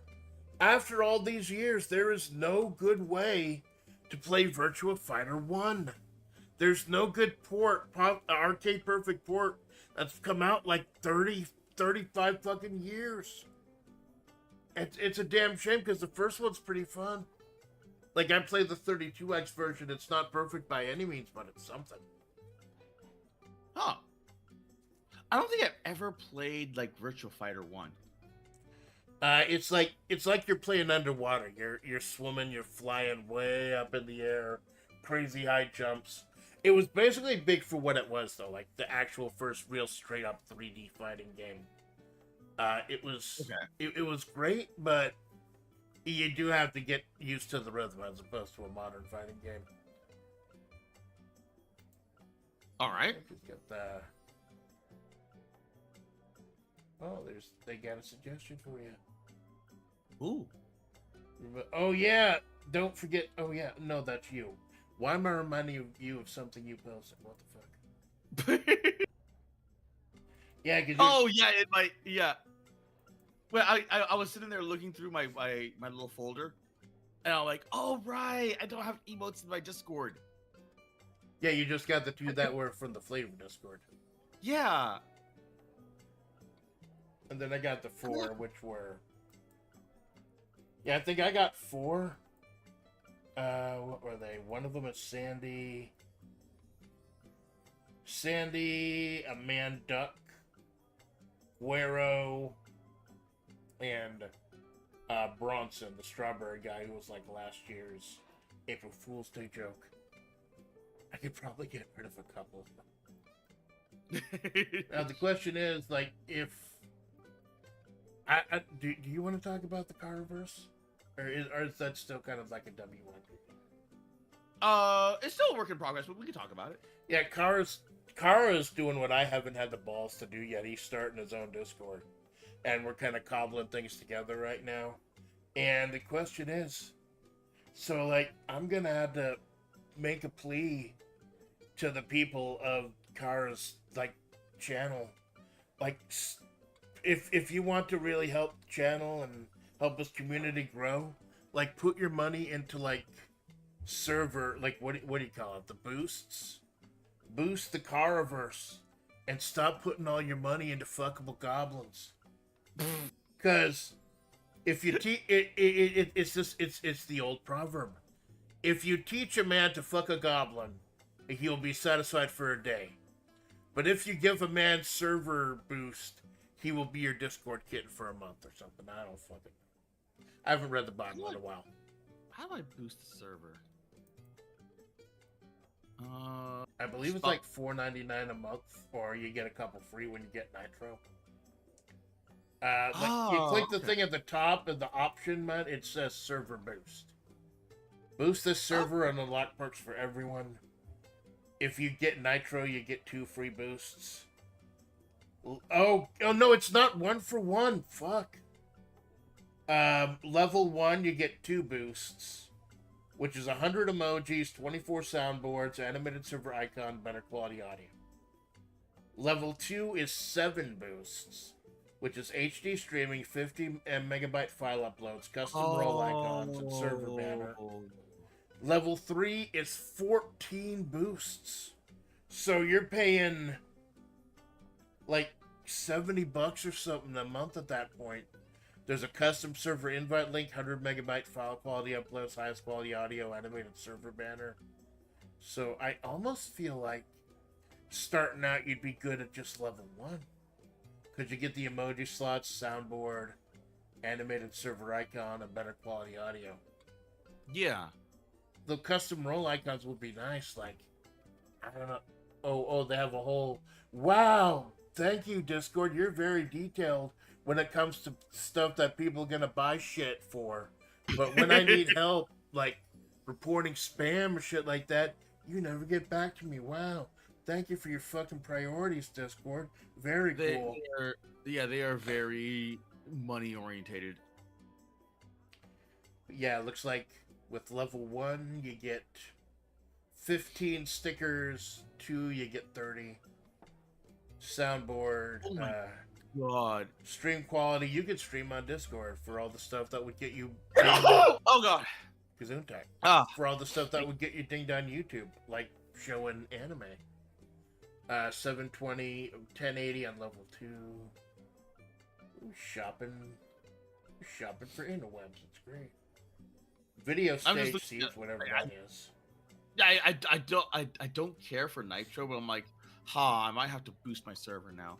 But everyone is actually, I probably could. If you buy Nitro, you get 2 free boosts, and 2 boosts is all you need to get to level 1. Boop, copy. And do you mind if I post a link in the chat? Go for it, bro. All right. I didn't know if you wanted to make the car reverse public yet, but go ahead if you do want to. Oh no, it's already public Oh. because it was mostly done for like the call-ins, but then I had like so many people call in from like literally everywhere, from like different collabs I had, like just everywhere. Where it's just like I have like, because being on the flavor cord, right? It has voice channels as general, which is locked to talent, general 2, which is locked to talent. Cinema, which is locked, and then the only open one is watch along. But like that those are the only 4. Those are the only 4. It was like, because I just remember like year one was the one where I had a few other people that wanted to call in, but they couldn't call in at the time because I was only in general for the flavor, right? For the flavor cord.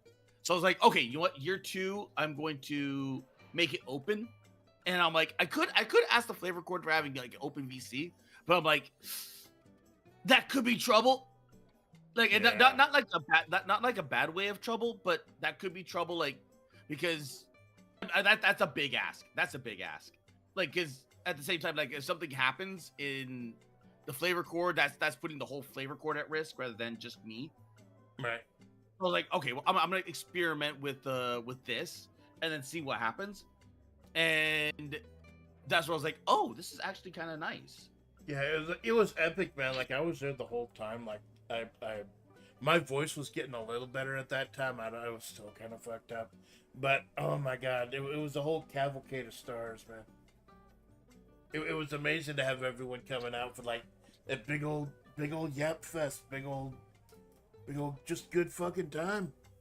And then like, it was nothing huge, nothing ostentatious. It was just a big celebration of the channel. Like, I get a little Menhera for like special events like my birthday and anniversary and stuff. I try a lot hard. I'm a fucking try hard. Like, one of the reasons I haven't opened up one of my own Discords yet is because I wanted to be a little more ambitious and tie it to the Mahavre project, the dime store novels I'm working on, and have like stations that correspond to certain areas and lore characters and stuff, and something a lot more complex. It's just being able to get the energy and start putting that together. And, yeah. I want to talk to who are the guys that kind of helped you set up yours. I kind of want to talk to them. Oh, that was all my mods. That was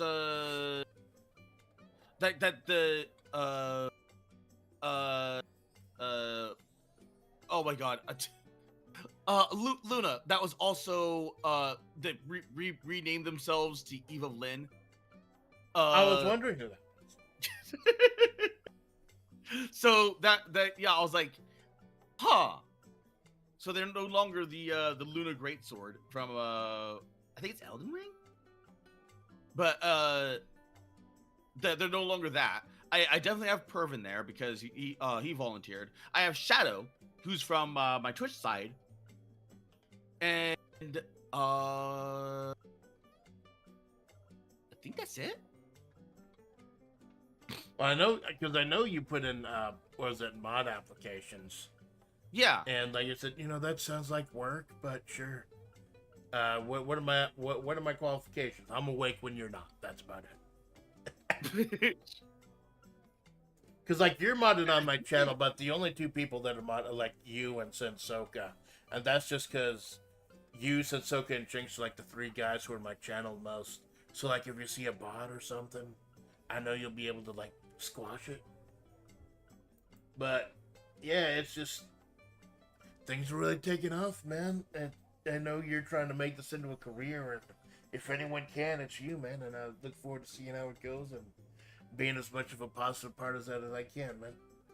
And I'm trying to start my own stuff too, but like I said, with me, stuff takes a lot longer. It's a lot slower going because I like to have stuff set up first. Like I need to have everything, like with my streams and everything. I get the game going before the stream even starts, and I tested it an hour beforehand because I want to present a full product by the time we go forward. So.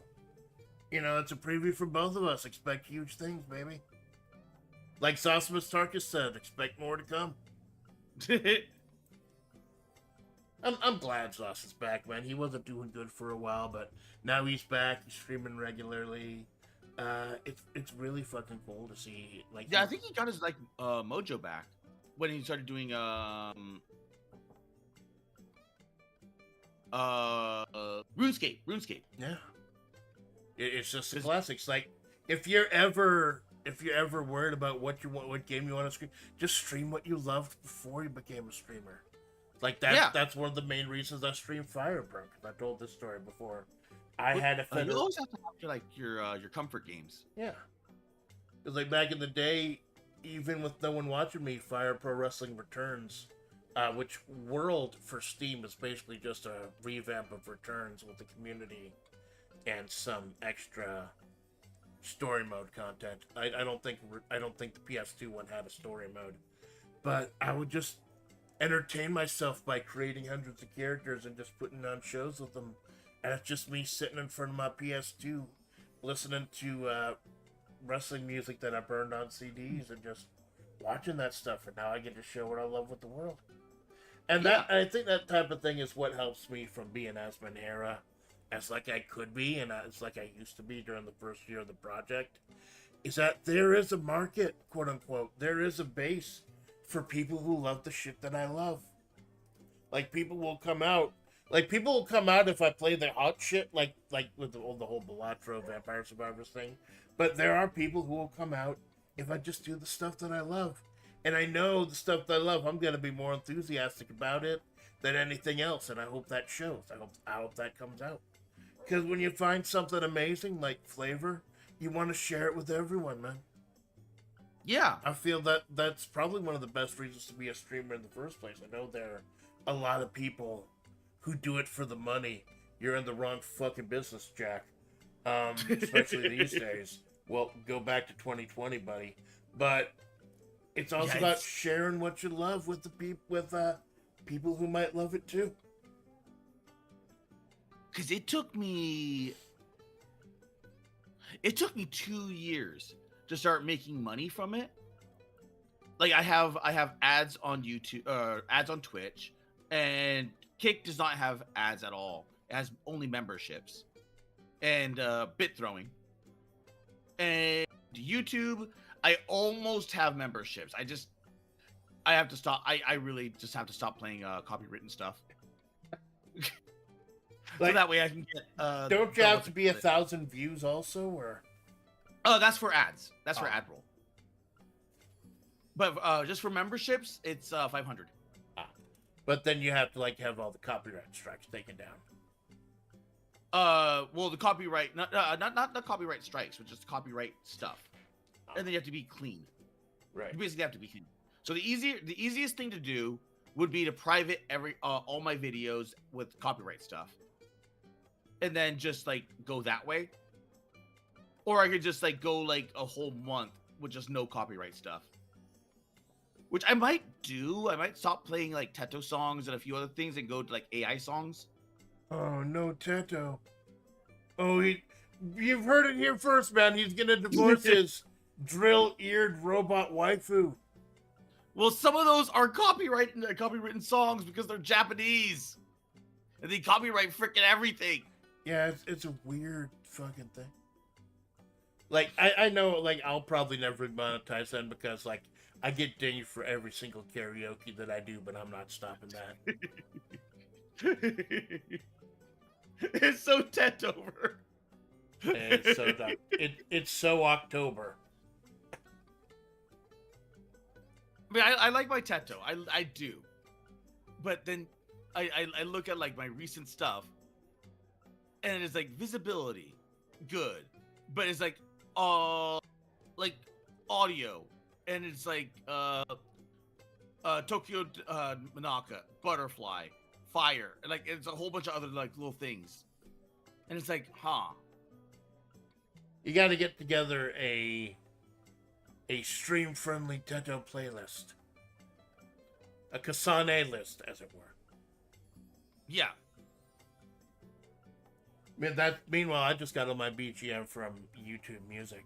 I'm still going through, like, months after I discovered it and started using it, I'm still going through YouTube's music library. They got some bangers, like the whole southwestern vibe of the Mojave Project. They got some really good steel guitar stuff and other stuff for when I'm trying to write things with other vibes. It's actually really good. I was surprised myself for that. Ooh. Because I used to use stuff from Pixabay, but apparently not all of that is copyright free, even though they say it's all royalty free. And you were here for that shit. It's the exact same reason why I always now have the stream going on my phone. Because one day I was playing, it was fucking, what was it? The Power Wash game. I was playing the golf course stage. I had my BGM going. And I was in like 20, 30 minutes, and you came in chat and said, hey, your stream has been down. And then I looked, oh my god, yes, the stream has been down because of a copyright strike on a royalty-free audio. So I had to start a new stream, turn it off, and like 99.9% finished, turned it on. We're finishing this fucking golf course today, chat. I don't care if I'm going to get struck. We're finishing this fucking golf course today. But yeah, it's just learning and getting that experience in and trying to teach the new generation, trying to teach like people like Choco, and I know Sensoka eventually going to get back into streaming. I really look forward to that.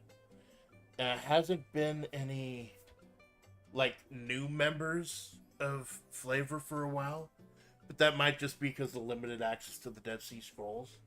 Although we did have Kane come back after like 3 years gone. Kane came back, and that was real fucking cool. I hope a lot more people start coming back. Because Senna's been gone for a while. Well, Broline was more about like not being like he's mostly on Twitch. Yeah. And I almost never go to Twitch. I've got to get back in like the groove of getting back into Twitch. Yeah, I gotta do like a test stream on Twitch or something, because I've actually got a few viewers on Twitch, even though I have literally never streamed there. I'm thinking of doing I just want to see if my computer can handle dual casting or not. You should be able to, as long as you have like, because it doesn't take any processing power or computing power. The only thing it does take is your bandwidth.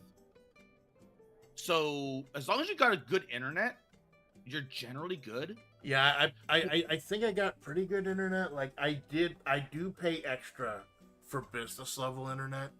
I get like average. I get like 250 download and like 30 upload on average.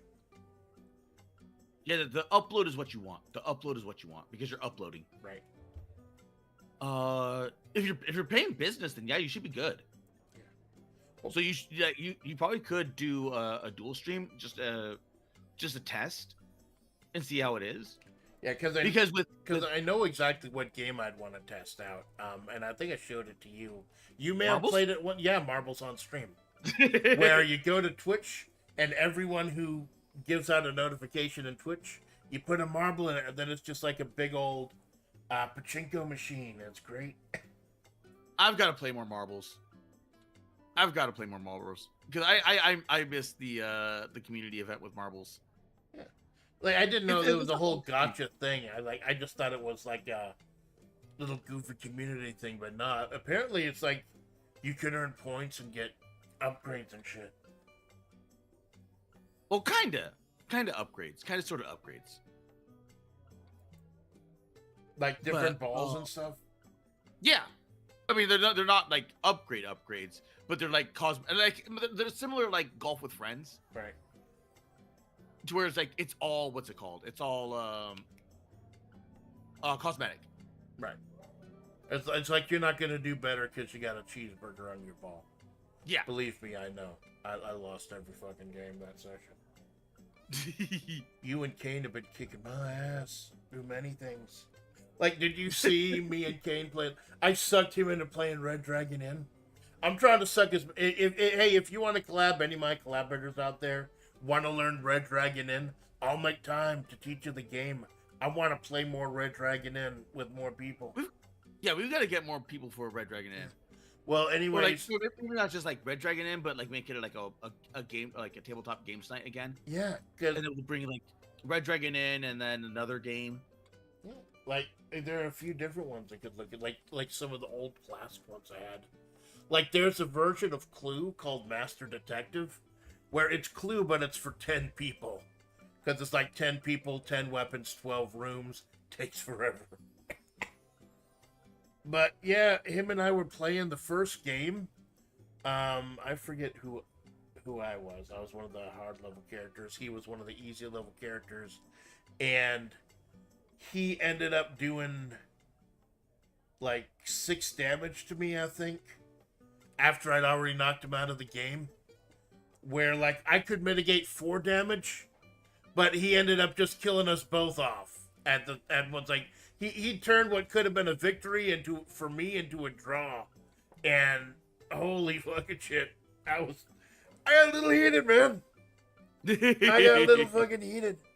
But that is like, just to break character for a little bit, I do know that my crashing out, yelling and shit is part of the allure, and I know it's like good for clips and stuff. So I do look for games like that, but have opportunities for that. Anyone who knows, like, when I scream, it's mostly theatrical, just like for the stream and stuff. If I get pissed off, I just get quiet. Like, if you don't hear from me for like 15 minutes on a stream, I'm pissed.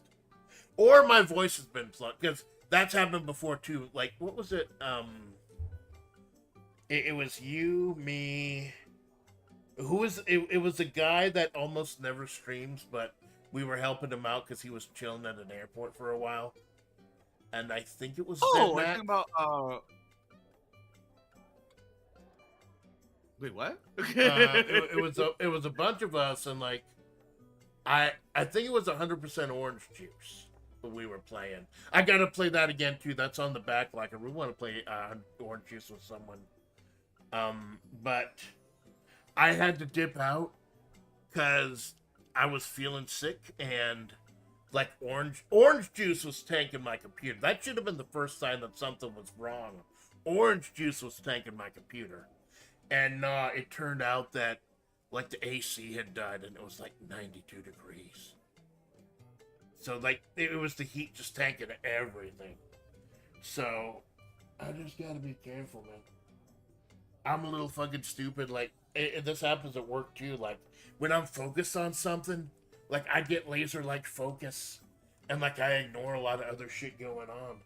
So being a streamer actually kind of helps, because it helps me practice my multitasking, like watching the game and interacting with the chat and checking the audio levels and stuff. It's kind of helped me do better at my job too. Yeah. It like you end up like getting a whole bunch of different skill sets from just streaming. Yeah. And like I have been getting into Blender recently. Oh. And just from doing what's it called, and like trying to re-up the models into tabletop sim. Right.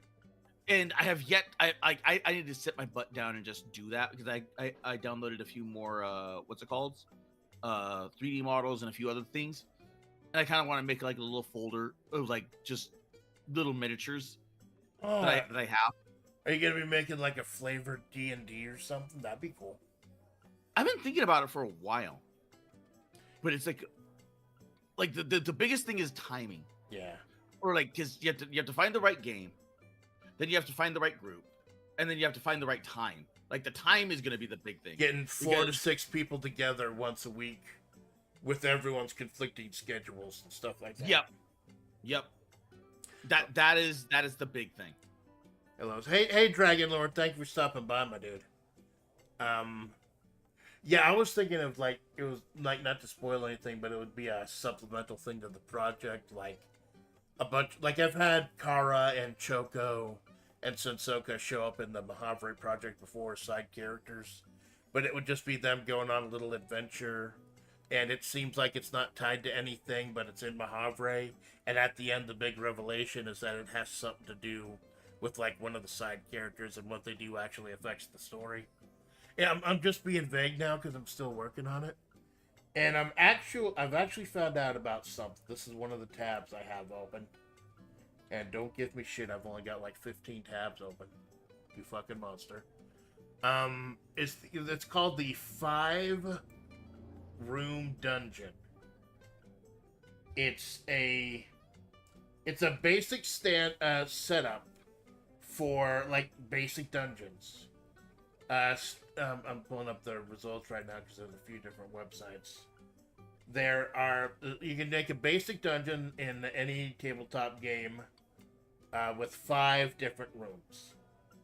First of all, there's the entrance, which is the challenge or obstacle at the start that establishes the mood, the theme, need for heroes involvement, like the very first beginning. And then there is, I'll send you the results. Check it out. There's also the puzzle and role-playing challenge, which is like a non-combat encounter.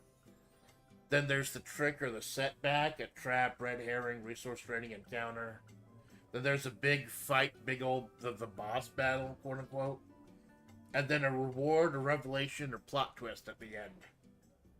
And with that basic framework, you can make a lot of different stuff. So I've been kind of tampering around with that. I've been thinking about stuff like that with the Mahavre project, and also stuff like where I pick a really old, obscure Nintendo game and try to make it a 5-room dungeon to see if anyone can guess what the game was. Because I'm such an old fucking hag, I've played a lot of obscure stuff. Like, I don't think... And if one person did get it, then I feel bad because, like, they might metagame the whole thing, so I might just booby-trap some stuff. Like, you know where the briefcase is in the game? Nah, it's a bomb now, motherfucker. Stop metagaming. But yeah, it's Well, like... an easy way to do it is just like to randomize it with a die roll. Yeah. So you just go randomize, and you just go through there. Because isn't that what Zos does with one-page rules? Like, he has, like, the search points and stuff, and what each one is randomized. Oh, that's with one-page rules. It's everything is randomized. Right. For better and for worse. Because the loot dice needs to be a bit more like forgiving. Like there needs to be like a reason why you're going after those. Like, because when we did the survival horror one, it made a difference to go after those checkpoints. Right. Because we had limited supplies, we had limited healing, we had limited everything. But in other campaigns, there's like almost no reason whatsoever to go after those because they're generally not worth it. They have like the bugs, or they have like a booby trap, or what have you, and it's like, okay, congratulations, you got a grenade. Like, well, what is that grenade going to do for me? Like, nothing. Especially in like a small enclosed.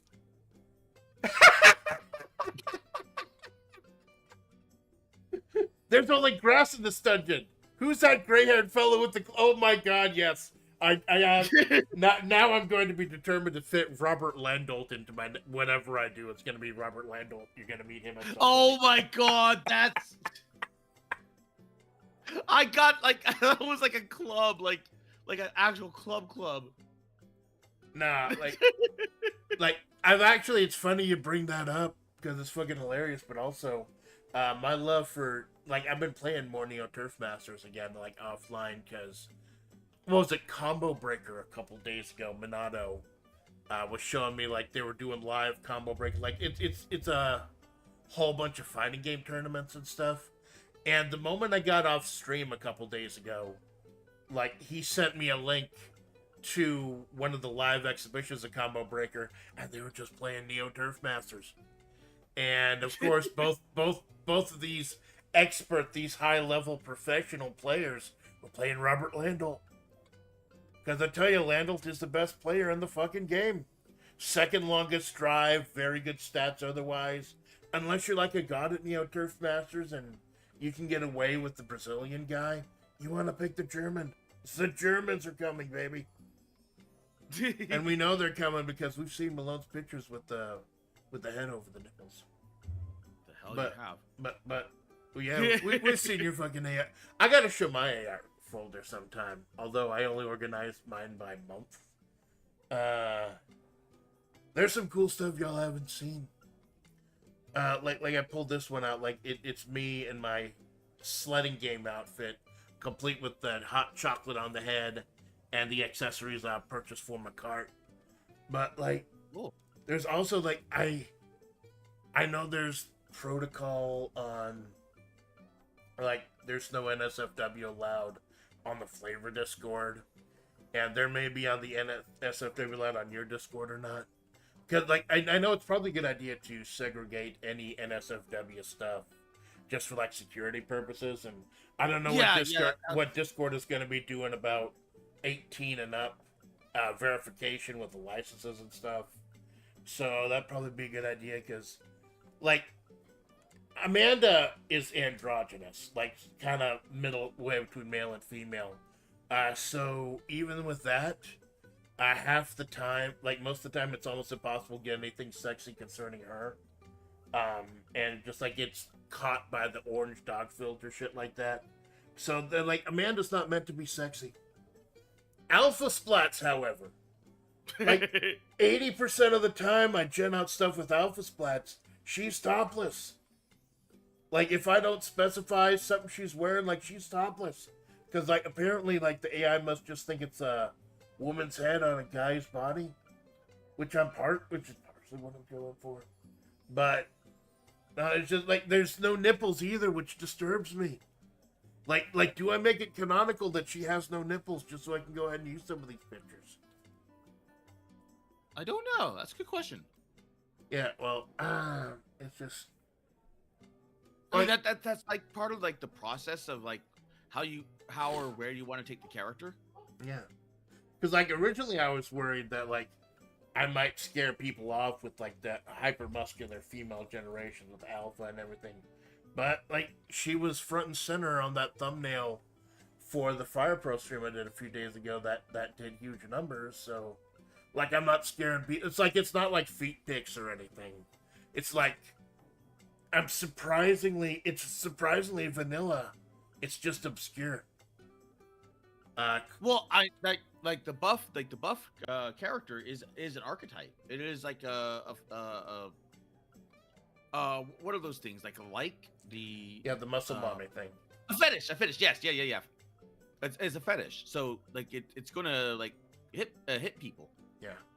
Like ooh. Well, and it used to be super obscure, but luckily I think it was Marissa in Street Fighter 6 kind of helped bring it a little more mainstream for most people because she's like a 6'9" bisexual.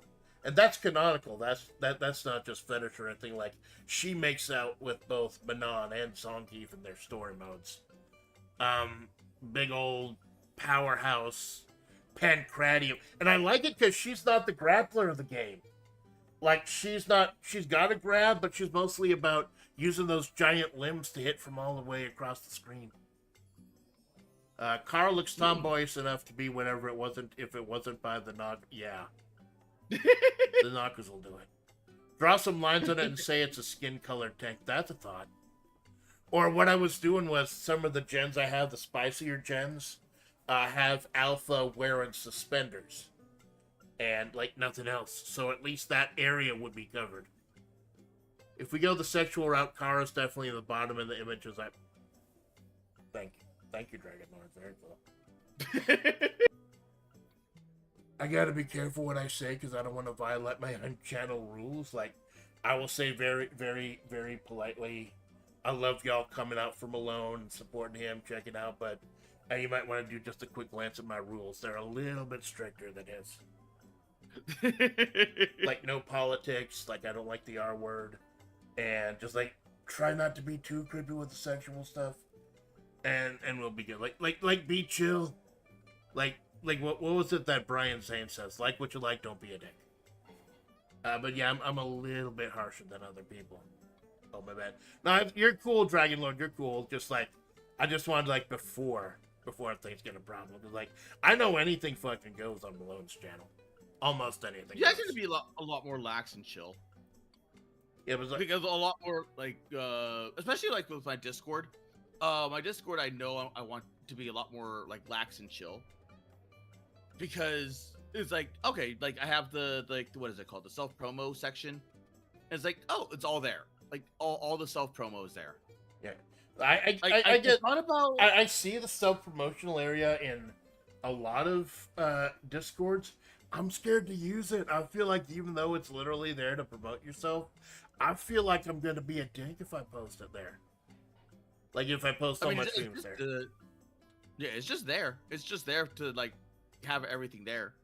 Because I try. I try to, like, get, like, how do I say this? Like, not all the fans are gonna, like, gravitate to, like, people or, like, another. Right. So it's like, when you collab with someone, it's not always guaranteed that they, like, you know, subscribe to them or they check them out, or maybe it's like it's not their, like, they're not their thing. Right. So they're like, eh. But like having that little area, especially with like Blastbox. Blastbox made me like 2 songs for my anniversary. And I'm like, I really want to promote that. I'm like, bop, bop, bop, bop, bop, bop, bop. And the only thing, like, I don't have his demographics, so I don't know how many of my viewers went to go see his videos and who gave it thumbs ups. So I don't know those demographics, but I'm kind of hoping, like, a chunk of my audience went to go, like, give it the like and subscribe and maybe a comment and whatnot. Right. Well, for me, the collabs aren't about, like, I know people are telling me, like, be more careful with the people you collab with, and I'm like, fuck you, buddy. Collabs are not, for me, they're not about business or anything. Like, I won't collab with someone that I don't vibe with, I don't like. It's a chance to hang out with the amazing people that I met over my journey, and, like, showcase them, because, like I said earlier, when you find something amazing that you like, you want to show it off to the world. And that's one of the big reasons why I keep collabing with you as much as I do, because, like, you're a cool fucking guy, and I'm happy to help you out in any way I can, man. Dragon, you scared the fuck out of me. I'm checking the car reverse, and that picture you posted is actually wholesome. So, yeah, like, Dragon Lord likes the wholesome stuff. Yeah. Like, legitimately, Dragon Lord likes wholesome stuff. But how will you collect a collab fee? I'm paying him an exposure, Sensoga. You're getting paid an exposure. I will pay you in beatings. I'll pay you in crypto in a denomination that nobody has ever heard of. It's a fucking rug pull. Do people still do crypto stuff? Apparently, like, I have been so out of the loop when it comes to crypto, because I paid attention to it just out of morbid curiosity, and I've just fallen off completely. Well, I know CoffeeZilla. I have no idea what. CoffeeZilla was my only source for crypto news. I thought he'd, like, died or something. But no, after like several months, he put out a massive video with like a huge scandal that he had searched through. Like, but the big thing, yeah, crypto's still a big thing, unfortunately. But the big thing now is like prediction markets. Like even on world events, like is someone gonna bomb someone else, or is someone gonna like drop a nuke or something? You can spend money and apparently there's some kind of loophole. Well, no, it's not gambling. It's prediction markets. Just put money on those predictions. Huh. And then allegedly there are people who are behind those decisions, or close to people who are behind those decisions, betting on those decisions and making money off of it. Allegedly, I don't want to get fucking sued. I'm never gonna make money off of this channel. So I don't want to get sued off of any shit here. All the opinions are just opinions of the Mahavre Project, Amanda Splat's project. We do not endorse our opinions. We don't endorse a whole lot, honestly. We endorse Malone. That's about it. Oh no. Malone and Choco. Actually, there are a lot of people I endorse, and I'm happy to do it. What I'm not happy is the fact that I bought a 12-pack of this Dirty Mountain Dew, zero sugar, the cream soda garbage, and I'm gonna have to drink it because I'm not gonna waste money in this economy. Fuck. How many did you buy? Was it like a 6-pack? A 12-pack. Oh god. It's cheaper to get the 12-pack. I'm just gonna drink it and vomit. I was like, when you were reviewing it, I was like, I have no idea what that is, so I looked it up. Yeah, like it did not get good reviews. Nope. I don't know what they were thinking, but it did not get good reviews. And I got I got the sugar-free version, so it's even more disgusting. And someone posted like a video of it, like with them pouring it into like a glass, and it legitimately looks like, you know the piss color when you drink too much sugar. Yeah. And it's like that. It looks like that. It looks like that. And I'm like, Here, I will put this can to rest right here and now. I'm pissed off. I bought that can crusher for audio effects and stuff and for recycling, and the bottom screw came out. Like, I don't think I have it stuck into a stud or something, but the bottom screw came out, so now whenever I want to use it, I gotta hold the handle with the top hand and then hold it in place with the bottom hand. It's almost more hassle than it's worth. okay. Also, since I'm here, might as well just ask Splat, since you're a part of FlaVR, what type of food? I'm roadkill stew. The character you see from it is 98% original.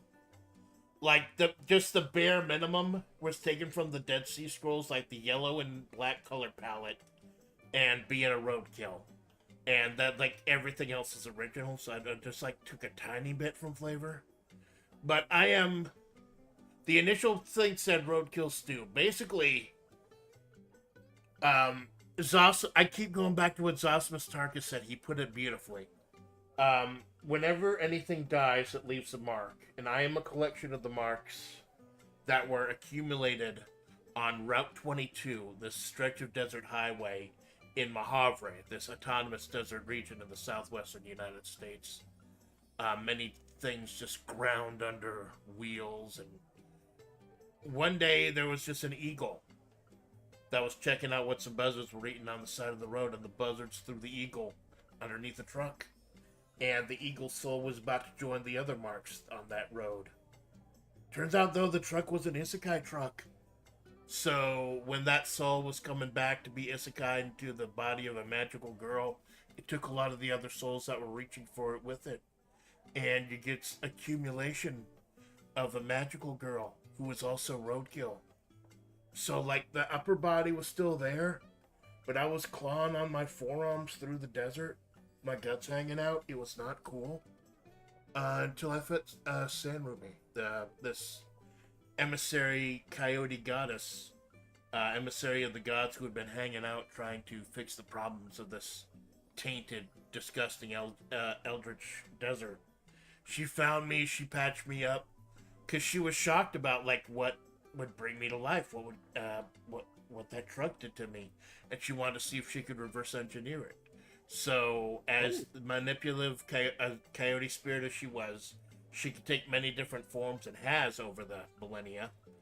She copied my face and partially copied my voice.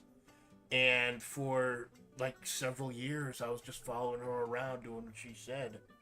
And she's a little bit too hardcore for me, so I just had to go out on my own.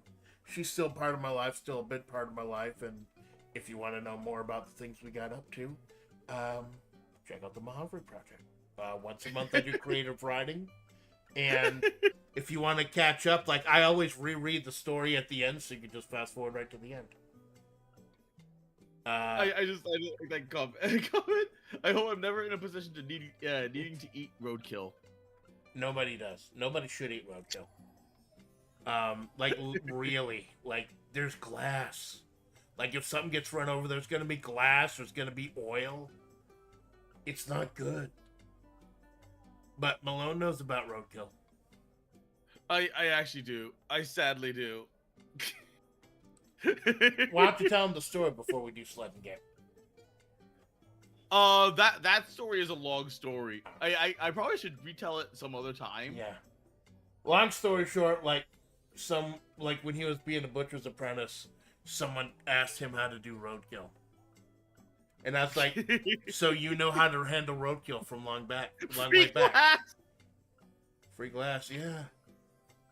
I've heard people who eat roadkill, yeah, but like you have to be very careful about it. For me, it's more symbolic, like not an accumulation of the flesh, but an accumulation of the souls. And I was gonna try to spin it off to each of those disparate animals. I had to go to like one of the things I'm interested in, one of the things I liked of the various things on this channel. But it was the eagle that was the catalyst. That's why I'm the Desert Eagle of Mahavri. Because if the catalyst was an eagle, I'm in the desert, I sing the eagles, and I carry a desert eagle. They say glad... Thank you, Desert Lord. Very cool. But yeah, if you want to know more, just like check out the creative writing I do every month. We're actually gonna be wrapping up a pretty epic arc next month. The Leona Perdido Armstrong, a character I created along with Jinx in my chat. I had an open call, anyone who wanted to help create a character for a little 3-character arc. Well, I'm taking care of some of the minor bad guys in my story, and I've actually got some really great ideas for both the June and July chapters. So much so that I may just have to do 3 writing streams in the next 2 months just to get all these ideas out. Because like I try to budget like 1 writing stream a month and 1 WebP a month. And then the rest of the Wednesdays are just like other random shit or collabs and things like that. But I've got to myself I could do more if I want to. Like, last year, and I might want to do it this year. I just like did the traditional quote unquote beach episode, where it's just the main characters in bikinis. Although I'm trying to remember what was. I tried to have something important happen in last year's beach episode. I'm trying to remember what it was. Oh yeah, we found out how Amanda got her glasses. Y'all seen Guero? You remember Guero, right? The cactus. Yeah, from ages back. Yeah, you find out in that episode that Guero was actually a spokesman or like a mascot for the Sodega, which is like a drink chain, kind of hydration station. And one day, while Amanda was having a Menhera breakdown, Sandy pulled her into a Sodega, pulled off the glasses off of a Guero statue, gave it to her, and said, like, nut up and act like you fucking been here before. So they were, quote unquote, a gift from San Ruby? Question mark? Yeah, she was kind of a bitch, but we've since patched things up. But yeah, that's what I was talking about, like, the setting up a Discord and everything. Like, I've got all this lore and all these other multiple characters, and I wanted to tie that in to, like, I feel that's the extra flavor I bring to the streams, like the Mahavri Project and stuff. So I want to, if I start my own Discord, I wanted to go ahead and try to tie it to that. Do the original stuff for that. And that's going to take a lot more planning, a lot more preparation. And I just hope to find the time when shit calms down at work.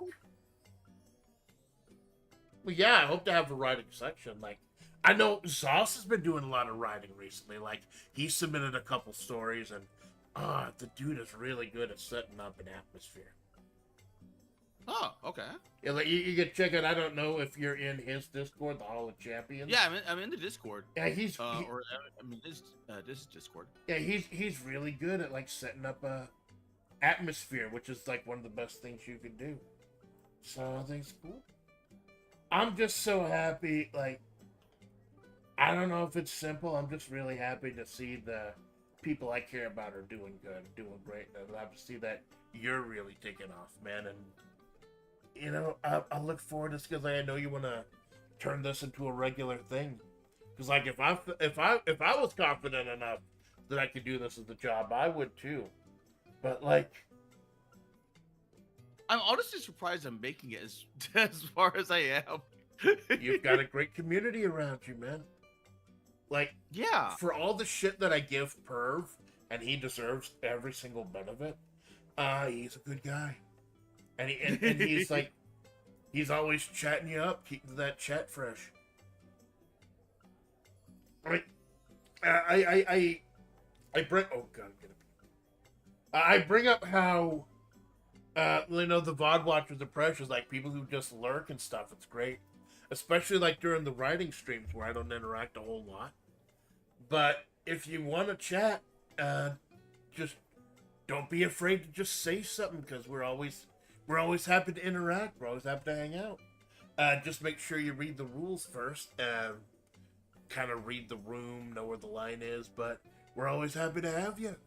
Like, that is... I just have the one rule, yeah. Which is just be cool. Yeah. well, that also encompasses a lot of things.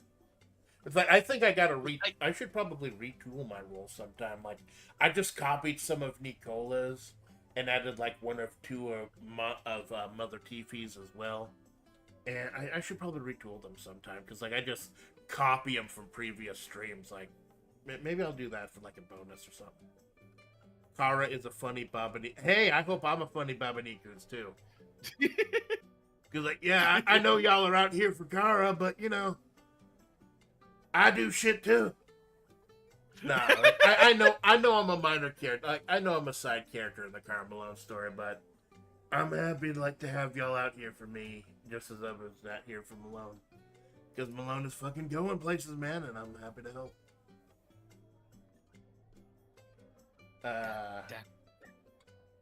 I don't know how late you wanted to be here. Like, you want to go ahead and try doing the sledding game? Yeah, we can do that game. I didn't have a whole lot to show you because the demo showed you like 30% of the mountain. I'd be happy to show you the rest. There's not a whole ton, but there's like other stuff you can buy. Oh, you know what? Like we could have. Oh, thinking about it, we probably could have just like been yapping in sledding game this entire time. Yeah, probably. Someone else sledding is game on. like Flock Online and what Flock Around. Yeah, Flock Around. Because like a lot of these tend to be like yap games, so we could have been playing this while yapping at the same time. Yeah, but then I wouldn't have been able to look stuff up. Oh, true. So what I'm thinking of doing is, since we got people coming out, I'm gonna make a room, and then y'all can join if you want to. Like I might disable chat just in case, like some shitsters show up, but like I might just disable voice chat and him and I just yap. But I don't know. Do you think people would be able to? It is a purchasable game, so I'd rather not get anyone to like make that purchase. Right. But I'm saying I've purchased. It was a free game. Like marbles or something. Right. Like that could be easily done. Like at least from my perspective. Like I don't like imposing myself on others. Right. Well, so I was like, well, I'm saying a couple of the people I purchased the game for are in the chat or in the chat right now. if they want. Oh, okay. In that case, yeah. Like, Yeah. remember, Go. I bought it for you, Sensoka, and Mother Tiffy, but Mother Tiffy is away right now, like taking care of her mother.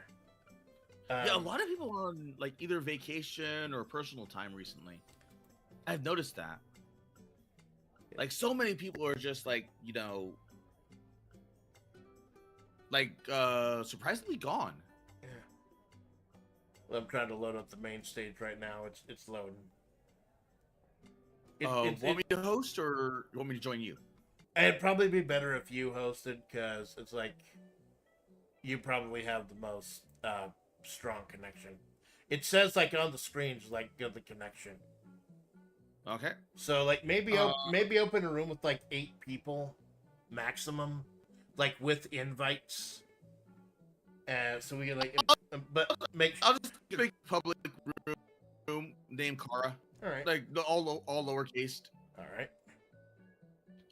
Or no, I don't think you can name the room. It's just like your screen name's room. And then go ahead, like post the room link in the chat. Because that was the main reason I made you and Sensoka mods, is so you could post URLs in the chat. Because otherwise, the auto filter. Copy link code, and then there you go. And then post it to you. Right. There you go. Search some LTL. Oh no, you're just right there at the top. Okay, that's cool. I imagine like not many people are playing this, because it definitely tends to be like a much more chill. It's kind of like web fishing. Yeah. Where not really, how do I put this? Like it's not gonna be like this is gonna be the major big thing. Right. Like it's not horribly popular, but it has really been taken off. Yeah. I still like the game. I still really love the game, but it's like it's different between like this game and let's say like hot game of the month or like season Repo or whatever. Yeah. But even then, like Repo's kind of like friend slot, but like, I kind of like in the good friend slot. Yeah. And they're still updating it too, aren't they? Repo? Yeah. I thought they recently put out an update. Yeah, Repo's still updating. Peak is a question mark. Like legitimately a question mark, because they might be on their last update, if not like the last update. Well, I thought that doesn't Peak like generate every leak. What happens when they stop updating it? It's just like not playable anymore? They have a choose your own climb. So unironically, you can just like choose your own climb, and then that's it. So they know. So they know that it is getting to the end. I think they want to have it towards the end. Right. I don't think they want to update anymore. Which is, I was kind of hoping for more peak levels. But if the rumors are true, they maybe got like maybe one update in them left. But even then, I don't know. I legitimately don't know. That's kind of a shame. Because I know. Did they ever add oh, sorry. Like a targeting range? No, just like they're just targets all around. And the big thing is that some of the targets are used around hidden areas, where if you get all the targets in a very short amount of time, and you get to the statue, you get that skin. That's how I got the panda. Oh.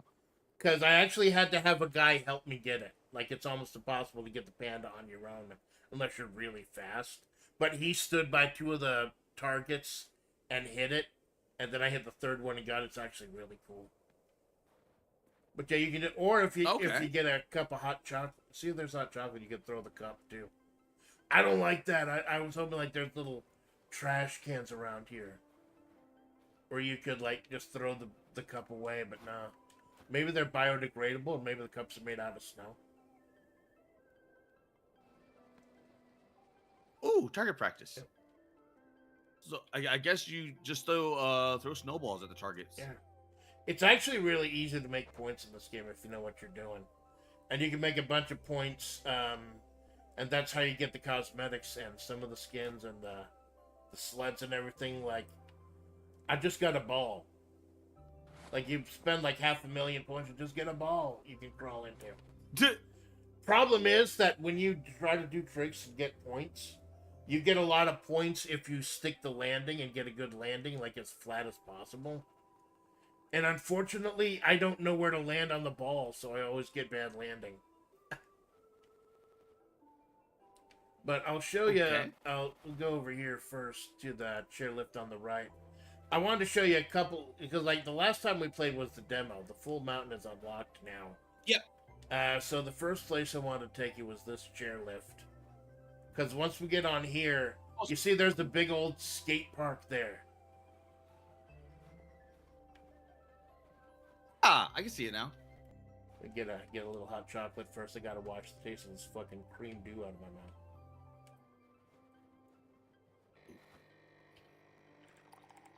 mouth. Jinx is saying that Repo just added the cosmetic update. Oh yeah, and I was wondering. Those, yeah, that was that what's it called? Added a lot of cosmetics that allowed for a lot more mods to be put in. Ooh. And I was watching, I think it was Seki. Where they were doing, or was it Smug? I honestly don't remember, but they were doing a whole Uma Musume base one, where every single last one of them were Umas. Well, they're putting Uma on everything, man. Like that. I'm surprised that game is still as big as it is. It's going to be big because the characters are like legitimately likable. Well, isn't the U.S. release like a few years behind the Japan release? So like we're getting stuff they've had for a long time. Yeah, it's old. Like legitimately, like the global release is. I don't even know how old Uma is. I legitimately do not know how old Uma is in Japan, because it is just like we are way behind. We are massively way behind. So realistically, we can look through like everything and go, oh, we know exactly how strong characters are, cards are, and everything else. And we know like the battle plans and everything else way ahead of time. Hey, Lamone, thank you for stopping by, my dude. Good morning. Eh. I don't know if it's morning over there, though. It's in Europe, so it's probably like midday, I think. Yeah, I'm sorry, my system froze up for a moment. I'm coming.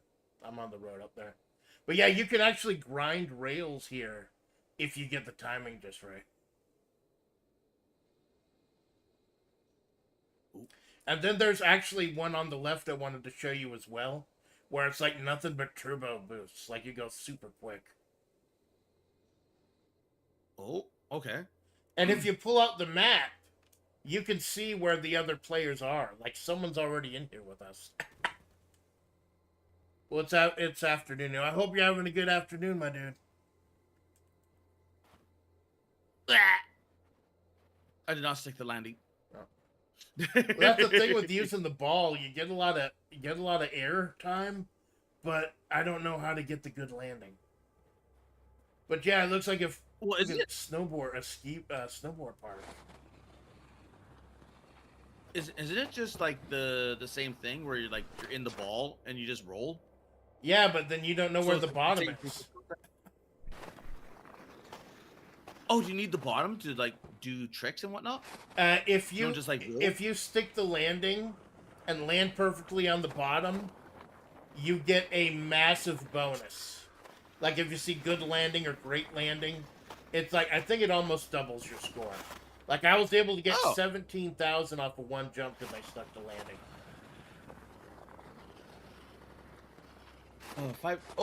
If it's Europe, it's a 5 to 7 hour difference. Yeah. Because I go by European East Coast. So, yeah, I think it's about... about afternoon. Right. It's like 9, almost 10 a.m. here. So, it's got to be Oh wow. That's gonna be 11, 12, 1, 2, 3, 4. Oh, never mind. It's like, jeez. We're worldwide, baby. Worldwide flavor.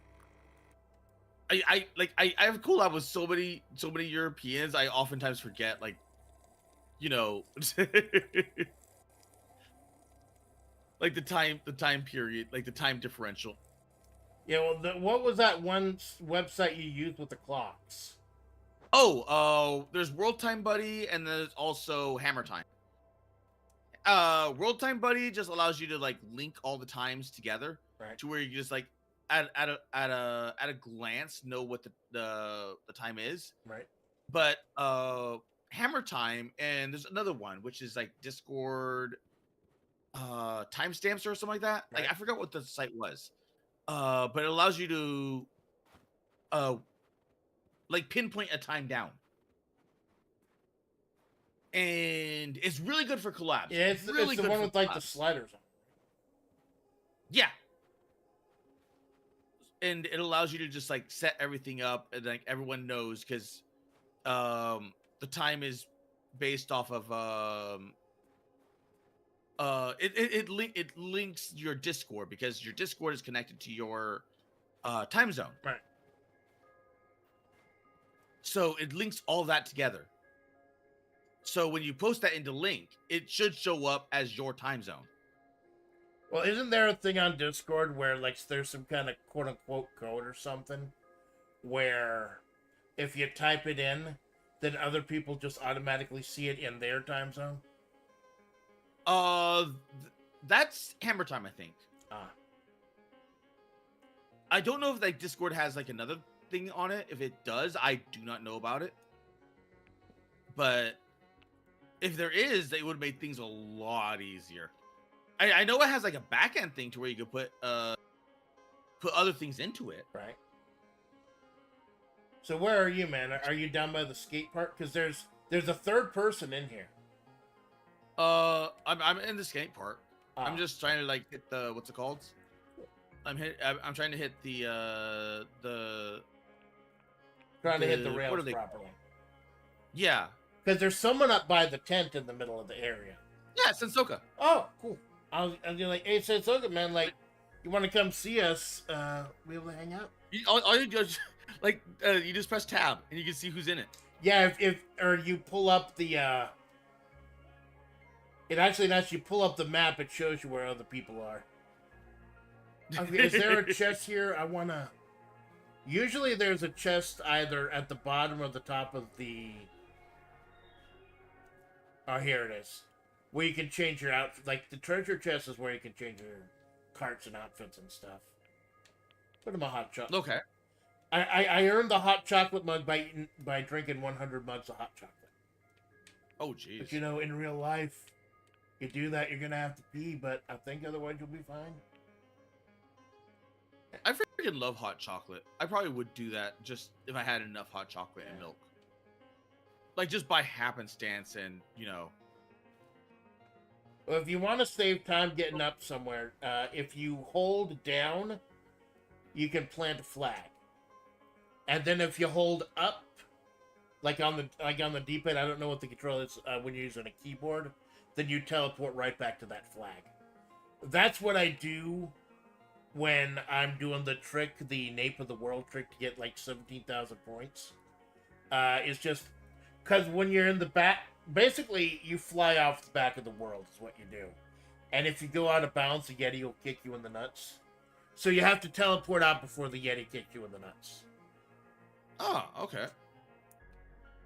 So this is the main reason I bought the game, for the shopping cart. Because I saw Botan playing Trials in the shopping cart, and she just giggled so much. Botan's a sweetheart, man. He's one of the few Hollow Life talents I watch. It took a while for me to get into to Botan. Yeah. Because I always thought I saw Botan as this, like, for some reason, like her design was so like not basic or simple, but it was just like More like hardcore was like, gamer type of thing. Well, not even just like the hardcore gamers. Like she like if you look at like Botan's early design or like the what is it called? She had like the early Kara design where it was like grump, Yeah. and I'm like, not sure I'm into that. But then you watch the 'Cause stream and just her giggles just kind of melt your heart. You're just so adorable. Boy, she's just so cute. Boy, From the WeatherP integrated command to be accurate. Bad way doing time zone from the Discord JS. Makes sense. Because I had to, like, with my job, I've had to learn time zones and stuff. hot chocolate, iced chocolate, chocolate with coffee, love it all. Yep, same. So, although I can't drink hot drinks, like it burns the top of my mouth. Like when I drink coffee, I drink iced coffee or cold brew. Usually cold brew, because if I make coffee the traditional way, it's a lot more acidic. Burns like the stomach lining. If you make it cold brew style, like which make it like as if it were tea, it's a lot less acidic. Are you sure about that? Yeah. Are you sure it's not like the brand of coffee that you're using? Well, I'm using. And that it's just naturally acidic? Well, I usually use Folgers Black Silk because, like, I do like the dark roasters. Because there's different roasts. Like the acidity level is based off the bean, rather than anything else. So it could just be that you have like like Folgers tends to be like the most generic, basic type, and it's known for being kind of garbage. Well, if I want a good dark roast, what company would you recommend?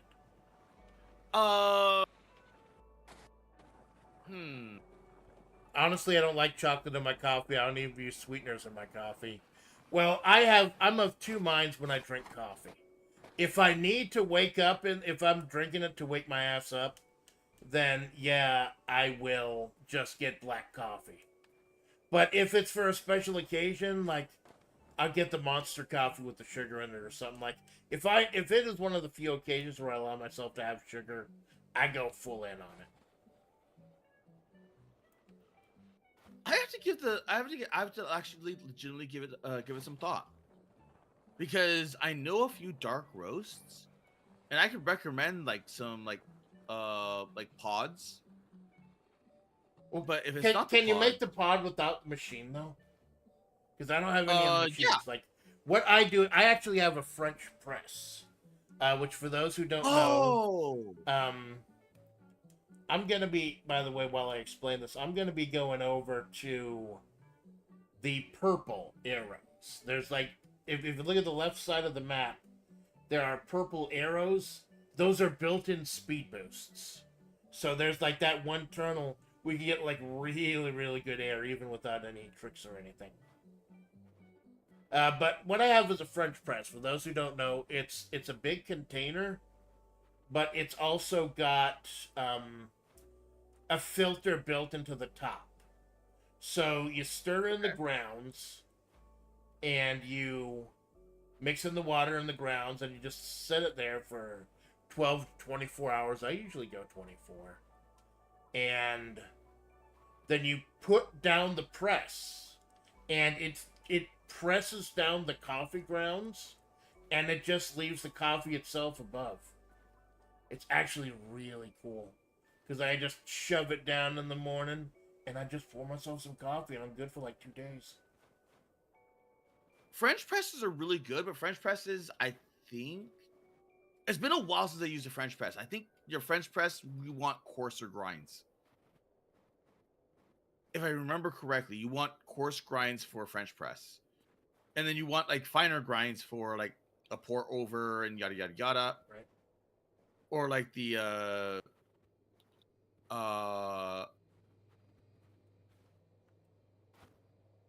oh my god, what was it called? The machine. Like the coffee machine? Yeah, the coffee machine. When I say my region, I don't mean my country, but the area of the country I'm from, we're famous for liking your coffee strong, unlike the rest of the country. Could recommend one. It's probably not sold in the USA since it's a brand from my region. Well, I don't buy a ton of stuff from outside of America just because it gets so expensive. I did buy. Well, um Yeah. each store is different. Like some stores will have stuff from Canada, or will import stuff from like Canada or like Mexico or something like that, and then those places will import it from like other places. So you can generally get like some good deals. Mhm. At least if you know where to shop. And you got to make sure it's reputable. So I think I jump off around here. I don't want to think like around here, get to the top. Because you can jump off of the ski lift before you get to your destination. There's a lot of mountains, like even past the map, stuff that's on the south of the map. There's a whole south side of the mountain that's not on the map you can explore. Yeah, I've noticed these little purple lines now. Yeah, those are built-in speed boosts. So I'm here. I just need to remember, like, there are a couple of different ways down. I need to find the correct one. Like there was what's it called? The purple speed boost right behind the cabin. Right. Well, you can actually purchase the speed boost. Like, there's some construction you can do in the game, and that's what I showed in my Nape of the World video. How you have to purchase the purple speed boost and the ramp, which are both relatively cheap. And then you just you're allowed to place 10 things. You just place 9 speed boosts and the ramp in a certain place. Is this the right? Am I looking at the right one? I won't know till I go down. I can hit things. Yep. Nope, that's not the right one. Fuck. Oh, I get lost really easily.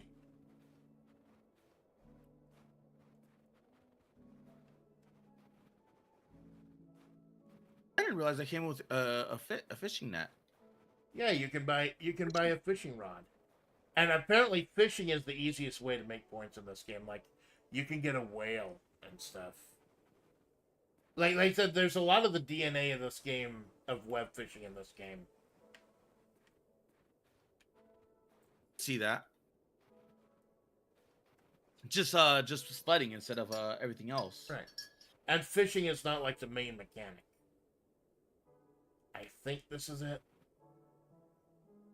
Oh. Not sure. I think There's one called Sabonetta, but I haven't tried it too much. Even though my family are the ones who provide the beans or the coffee.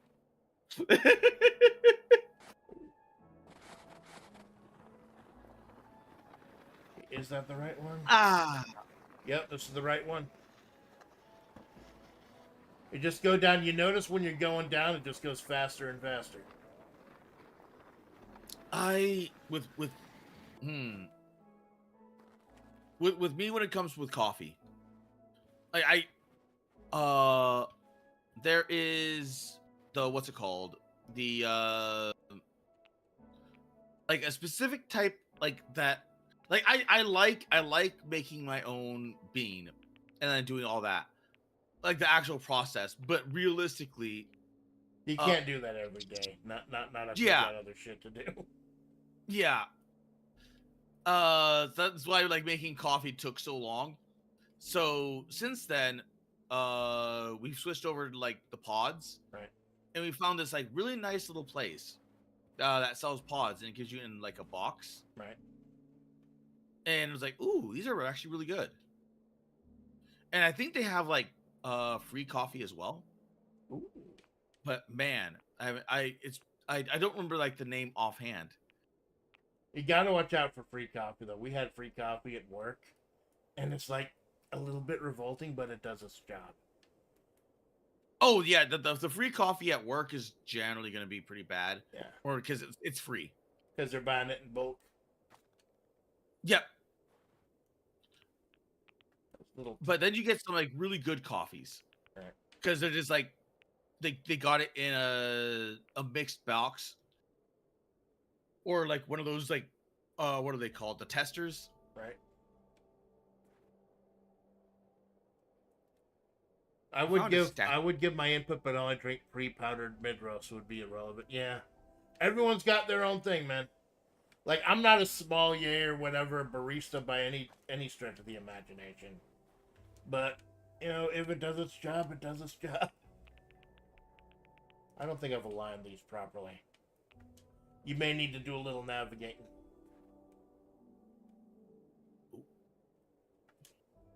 Oh, you can build a lot. Yeah. I'm looking at your stream. Yeah, if you go to the lodge, I believe it's the right thing in the lodge is what allows you to buy items. If you want to make a ton of points, level up your thing really quickly, all you need to get is the ramp and the purple arrows. Okay. Like, I don't even have a third of the stuff you have to build. And you get 10 items. You can have 10 items before you have to scrap what you have. But if you're playing with other people, like this game is supposed to be played with other people, you can all put it together. Like, I've been in whole streams before where I'll set down my name of the world thing, and then I come out and other people have already put up like 10 more arrows, so we just keep going, we just keep zooming, and we fly off in the atmosphere. Or even even the Yeti can't get us. It's not going to be as precise as usual, because like I am getting a little bit of lag. Wait, no, we knew it was going to happen. It's like when we play Whisper Mountain Outbreak in a couple weeks, I'm not going to stream my end. Because here, maybe a little bit of lag, you might fall off your sled. Whisper Mountain Outbreak, it'll get you fucking killed.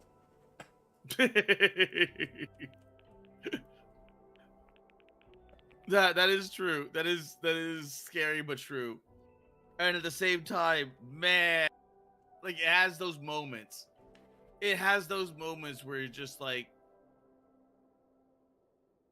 the railgun to pierce the Yeti, exactly. That's what I'm trying to do.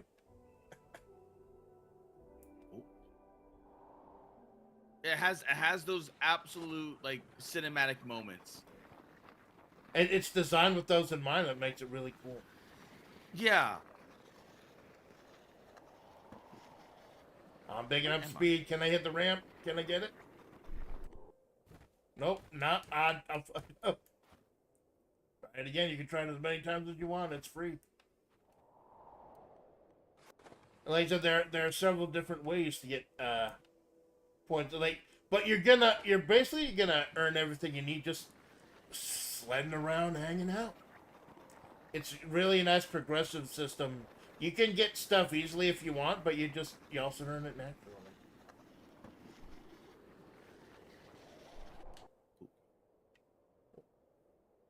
It worked, but I fell off, so it doesn't count.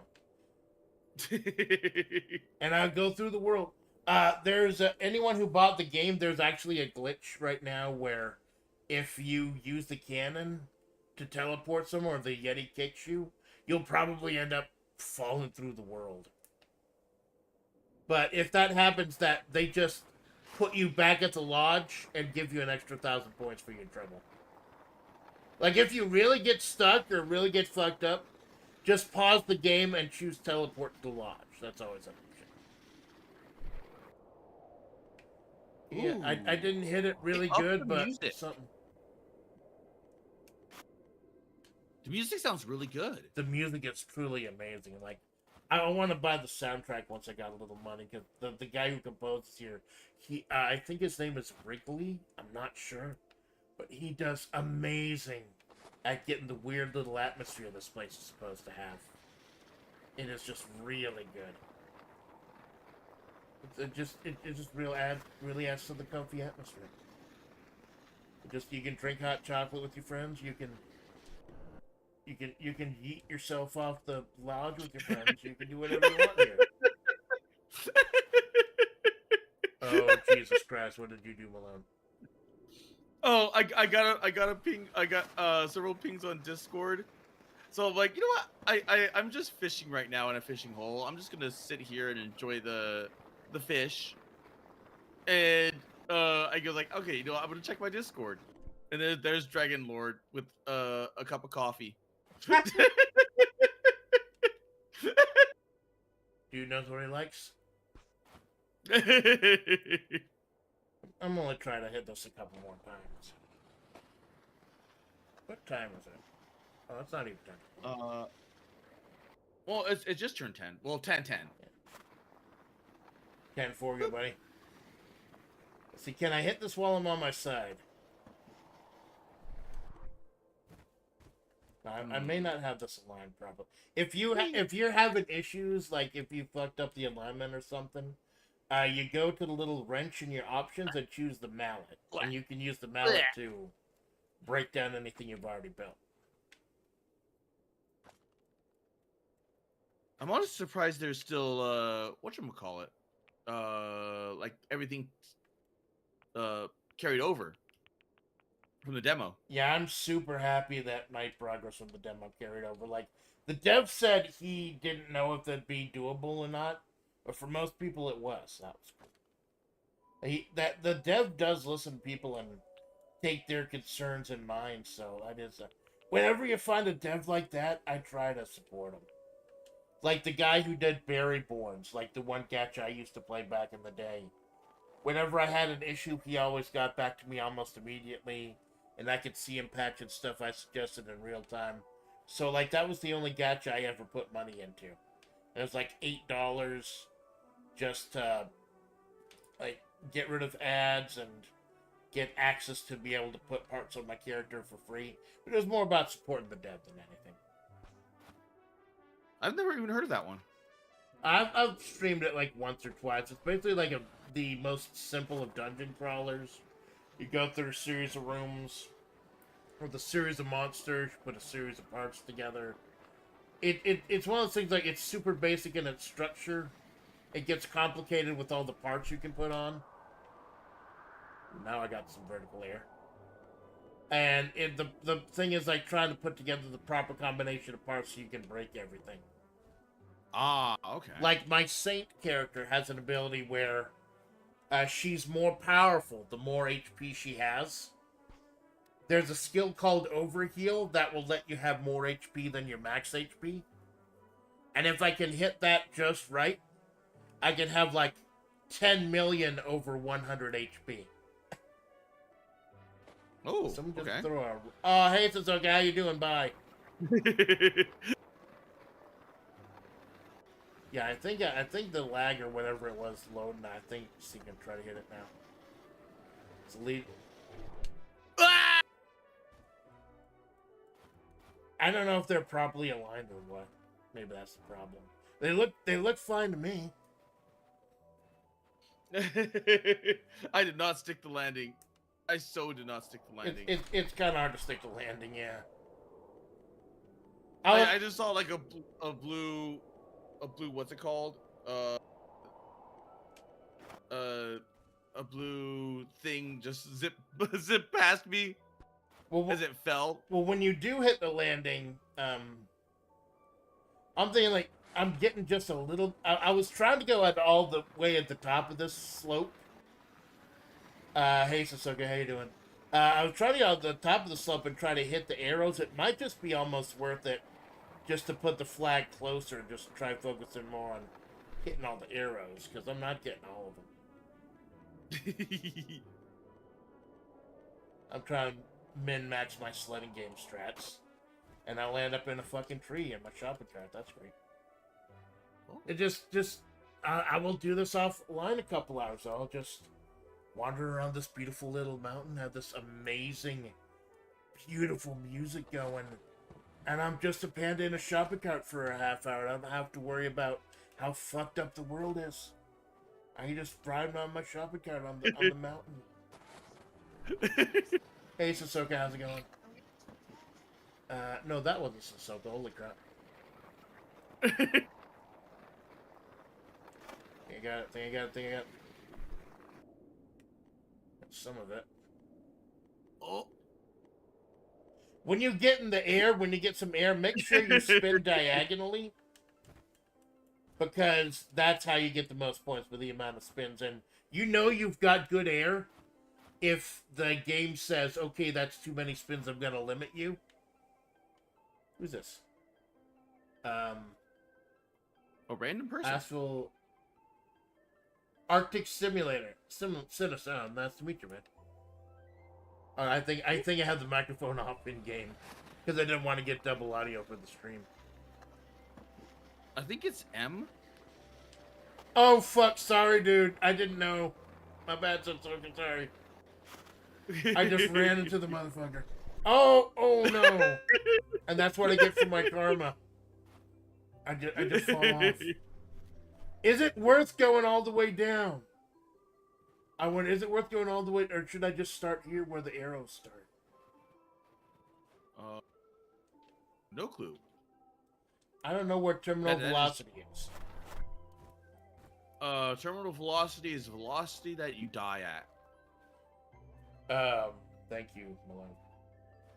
But like, I don't know if hitting all 10 arrows will give you the same speed as just hitting 5, or. Don't know. It could also be with like what's it called, spacing as well, like properly spacing them out instead of having back to back. Because if you do it right, I've seen some people go over the tree line in the back doing this. Although that's why I like the one I do at the Nape of the World, and I think I'm gonna go there now. Is that there's nothing to hit, it's just all space at the back line. Might be more effective said the arrows in pairs of 2 wide, so you have more surface. That's probably a good idea, man. I'll try that. So you have more space to hit. Because I think just hitting 5 will get you over. And I don't think I need a ramp the way that a hill is built. That's a lot of experimentation. Ah, he's a bear with a little hat. That's so cute. This is a really comfy game. Yeah, it is. I miss comfy game. Well, we played with the comfy Campfire Club. That was a real comfy game. That was a comfy game. I believe the playtest for that one is over, by the way. Yeah, I think so. I can't access it anymore. It was cool, but like after a while, you could tell it was a demo because like you ran out of stuff, and the grind became so bad that like it wasn't feasible to keep going. Yeah, I mean, to be fair, like that's the thing with because that was that was not even a demo. Like that was playtest. Yeah, that was a play. That was like proof of concept. Yeah. So that is like very, very, very early on. Very early on. So it's like I don't want to say like beta or alpha, but it's like it's enough to where they have it for show.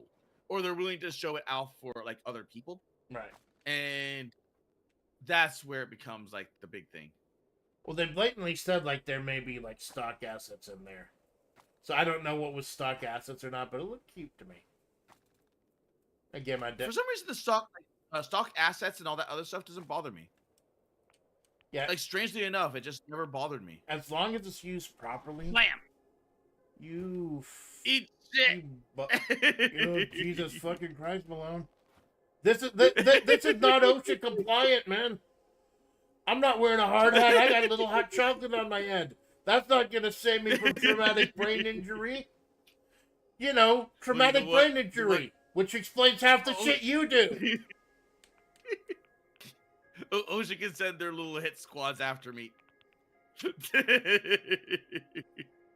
Now, what if your favorite VTuber did construction? Would that mean you've got an OSHA Oshi? That is a good question. No, it's not. It's a stupid fucking question. Well, I wonder what an OSHA Oshi would be. Like, would they be like massively anal retentant about the rules? Would they be like you know, like a ball buster, and then like secretly behind the scenes they're like, you're breaking the rules. You're so naughty. It'd be like it'd be the opposite of Senna, because Senna's DIY. Wait.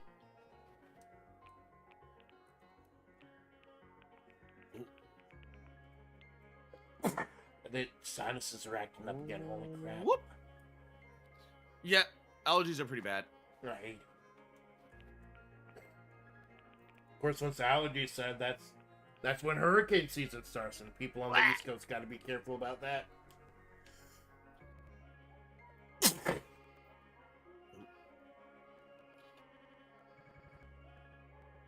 You gotta be But- careful because the game won't let you build stuff too close to stuff you already put out. Oh. I'm not building anything. I'm just You're just gliding and enjoying sliding. it. Slip zooming, slip sliding away.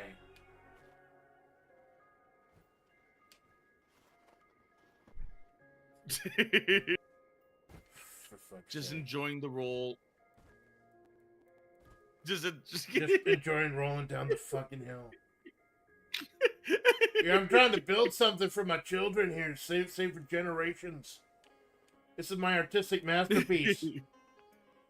I call it nude ascending a slope. You're new to sending a slope? Well, I don't think any of them are wearing clothes. Like I got a tie on, technically. I mean, that's technically clothes.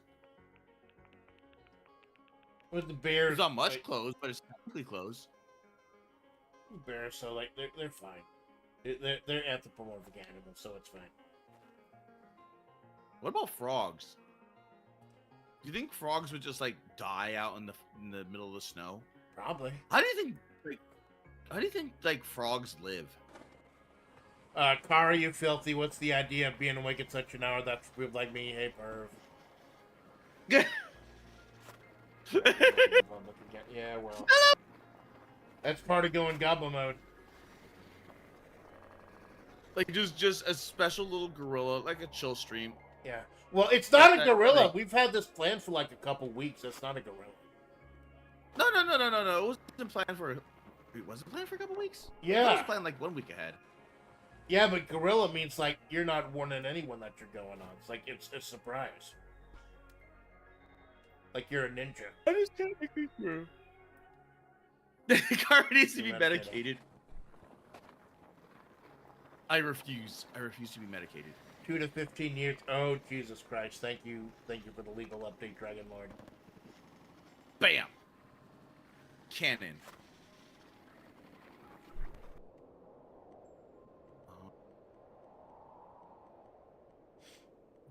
We? Black. How close am I Oh. to... Oh, there's the a world? cave. Yeah, there's a cave. It's a little hard to get to. You're gonna need to do a little building to get in there. I got in here through what's it called? The cannon. Yeah, I think you can buy a cannon if you want.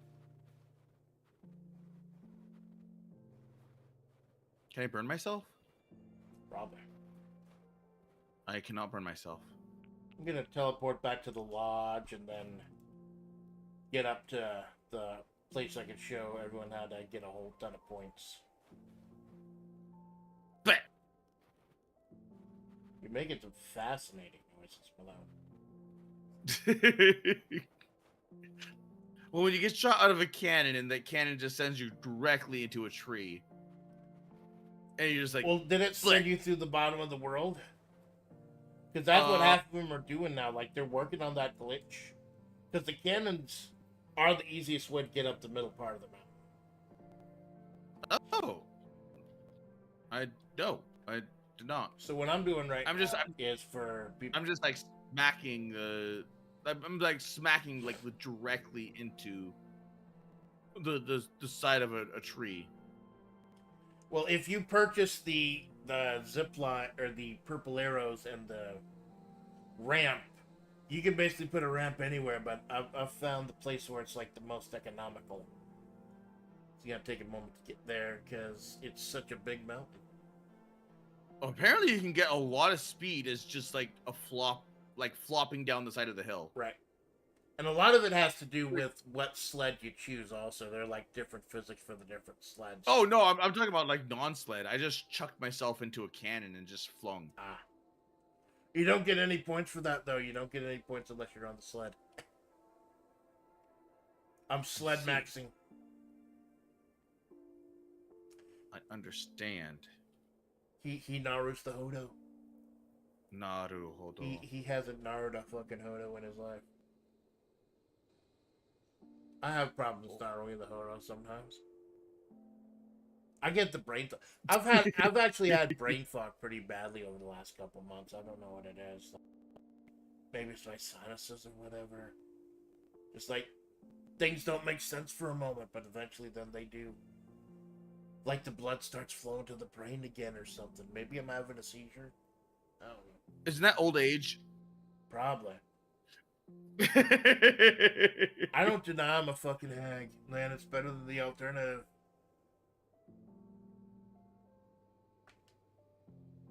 I wonder what I can exchange my points for. It's been a while since I looked at it. Well, the full release, it's all the outfits, different sleds, and cosmetics and build stuff.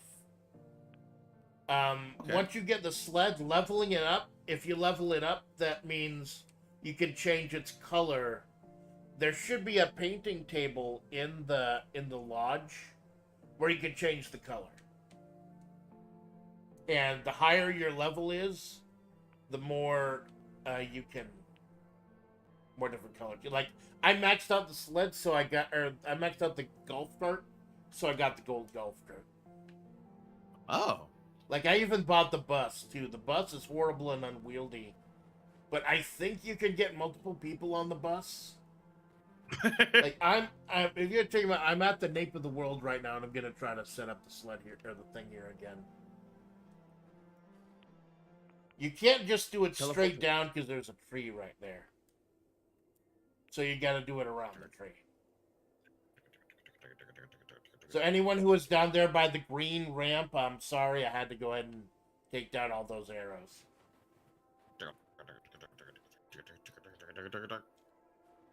5,000 to play basketball.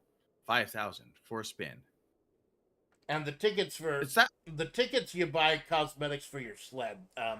The paint table in the middle, you can also add those cosmetics. Like I got a piece of cheese pizza and a boba for my golf cart. I see. It's a little gotcha element, but it's just simple. It's nothing like horrific or anything. Just a little spice up your sledding game.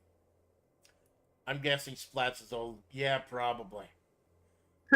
I think it's a tie between me and Sensoka are probably the oldest members of FlaVR. Difference is Sensoka has his shit together. And talking about Booba and his golf carts. Boom. Boom. Perv, you should know me by now. I'm not into Booba. I'm into women with big pecs. That's why I tell the Booba just gets in the way of the pecs. So you gotta have, so anyone who has not seen my video, I'll pull up the map quickly. You see the yellow and white triangle is where I am right now, up left here. And there's this little, it looks kind of like the nape of a neck right here. And this is the oh best my part to build off. You alright? Sensoka saying he's got, Sensoka saying he has kids older than FlaVR members. It kills me. Yeah, that's why I try to be careful about some of the stuff I say, because, like, I know, like, some of the, like, I call them fetuses, but I do that politely, with reverence. There are a bunch of fucking fetuses could be in the chat. I tell people, like, my streams are 21 and up. Like, no children, please. There's a whole bunch of other things. You can watch, like, that Ryan's World or whatever, that kid that they get to open all the presents and shit. Or what was it? No, they're coming down hard though on that stuff, aren't they? Like the kids on YouTube, because they found out a lot of them weren't really that family friendly. I never even knew what you're talking about, like the Ryan's World stuff. Yeah. I'm 38. I will be 39 in November. All right. Oh wow! Please don't dock yourself on my account, my dude. But congratulations. Enjoy yourself. Have a good time. Go to Dave and Buster's. If you want to celebrate, you go to Dave and Buster's. That's what I'm told.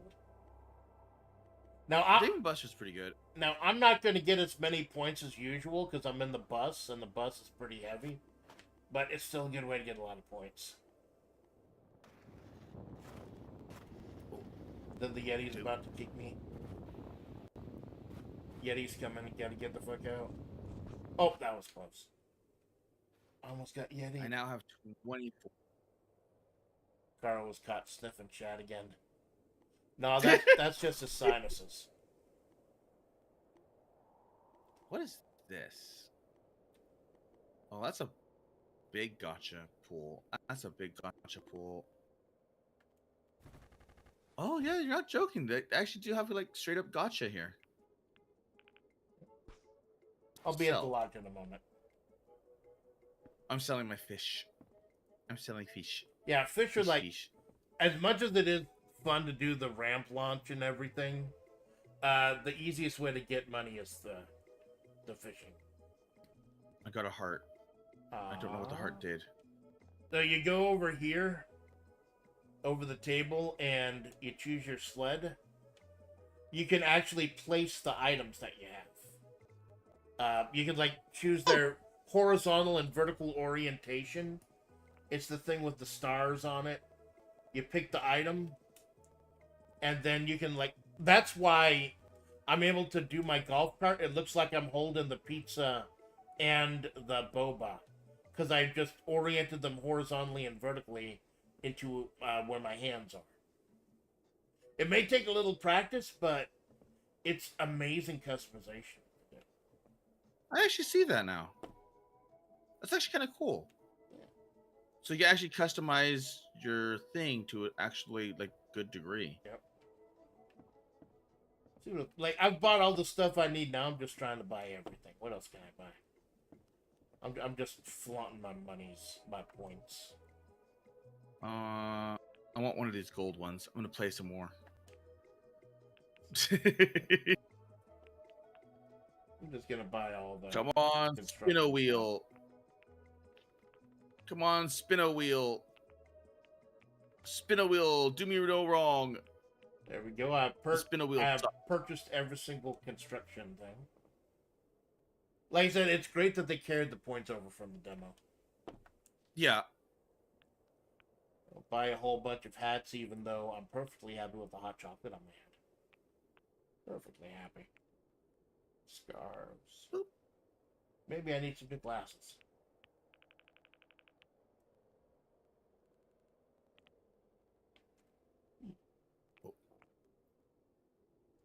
Basketball is better.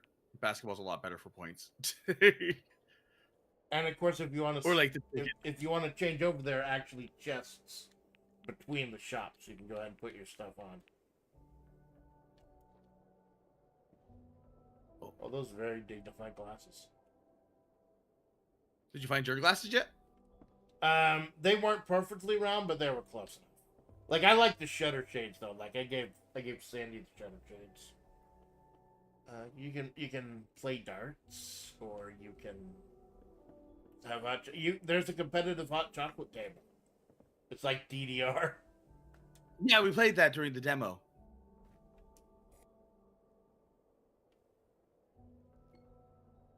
I got a gold star. Congratulations. It just keeps going faster and faster until you chocolate out.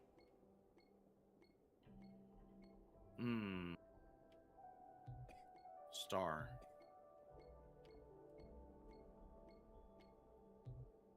Kind of I knew where it was. That way I can make it, you know. I assume this is supposed to be like a drinking contest, but hot chocolate, so they don't get like an 18 or up rating. I can see that.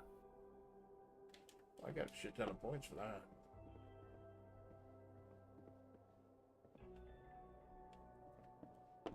I think it's cute. They overturned the table over here by the hot chocolate machine, or the chair, so you can reach it. But you can sit in the chair if you want to on the floor. We Little mushroom. Or am I a little... When I say mushroom, I mean marshmallows. Imagine putting mushrooms in your hot chocolate. They do have like a mushroom coffee. Yeah, I've seen a lot of commercials about that. Like, I wonder if it's any good. I've tried it. It's really good. And it's technically better for you than coffee because it gives you that nice, what's it called? like it's kind of like it gives you this what is it called? Like this this easy pick me up without having to like completely like dip out. Like you know how like coffee has like that down like the where you have like tiny what's it called? Kind of a little bit of Like a the crash. yeah, because it's technically just borrowing stuff, but Right. What do you mean borrowing uh stuff? it's borrowing the your energy from like later to give you energy now, Ah. because that's how caffeine generally works. But with the mushroom one, it's like, oh, it's just a steady uplift. Right. So later on, you don't get nearly as tired. Right. Oh, I'm on stage right now. I forgot that I need to pull up the lyrics. Because like I said, one day I was playing Sledding, like I actually sang Hotel California and I got a dude watching. Because I believe the little stage in here, if you turn on the mic in the game, it gives you like the audio. mic sound effect? Yeah. But I had my mic turned off because we're streaming. I might turn it on briefly just to see though. If I can find the lyrics I'm looking for. Wait. Oh, maybe because it's sugar? Maybe. I just remembered I liked the mushroom. The mushroom coffee was really good. But did it taste like mushrooms? Believe it or not, no. Like because like it's just like a nice ground, so it kind of disintegrates in the what's it called, the coffee. It's like almost like a powder mix, and it's really good. It's really good. Like you're not dipping actual full size mushrooms in there. No. Like it, like I guess it's dehydrated or dried, and they mix it with like other stuff, and then you have like the little mycelium, like dry mycelium in there. Right. What are the options? How do I turn on the mic in the Sledding game? Oh God! Oh, there's a whole mute, unmute. There we go. Cara, the mushroom sucker. So now whoever is in here can hear me talking in the game as well. Because I don't know if there's like... I'm going to pull this up. Look. How come every lyric website I go to has like 3 videos on it that are unrelated to the song? So... Dragon Lord misheard. He's like mushroom. I thought he heard marshmallow. Well, yeah, I was talking about marshmallows and missaid mushroom. So get me to the mic, and I'm getting a little yellow indicator that says, "Yeah, you can hear me." So I'll pull up the lyrics. The mycelium's trying to escape the body of Kara. Let me see. I'm gonna fuck this up. Like I probably should have practiced this more than once or twice. I know I'm gonna fuck this up. I mean, to be fair, I do like mushrooms. Like mushrooms are like really good. Trying to walk around with one hand and hold on the lyrics with the other, looking on my phone. I'm not even facing the stage right now. Fucking wrong with me.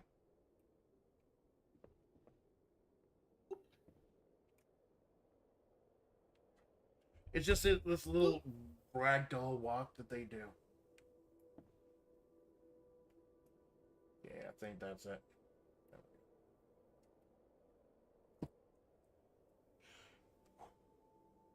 This really is a cute little game.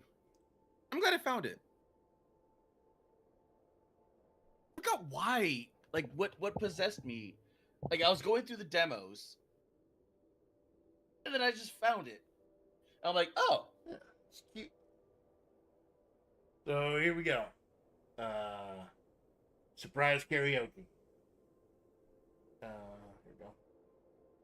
Mato metanada, komaka kutsu surude, kage yo yakate, kokomade oite, yuku saki saki, tadoru michi surube, tazune aruke, kokomade oite, Kuchita Koroba, Nejirareta Koroba, Shizumu Kotoba, Sore Demo Tsuzure, Itotsu Futatsu, Sunetsu to get reta, Fono Menoretsu, Itu Imi Omote, Kakutse Reta, Marufko no. Sayu no nano motoni Koiyoshite Koiyoshite Koiyoshite Furere Matasute Rarete For some Geko reason, mite thinking about Pluto. Ida okide Nakita kunatebo ande enotsu ayase. And then, like, my battery was down to 5%, so I can't read the rest. There you go. Boop. Instant karaoke. Fucking. Yay. Boo. Screw you. What are you thinking about Crudas? I'm trying to have a fucking moment singing the song about the knife-eared robot for you, Malone. Trying to have a fucking moment here. Holy shit. I'm going outside. I'm getting on the fucking bus. I'm just sitting here fishing. Yeah, I bet you are. Where the fuck are you? I found a nice little place where the cannon is rosin, and I'm just fishing. Like, this has now become a fishing game.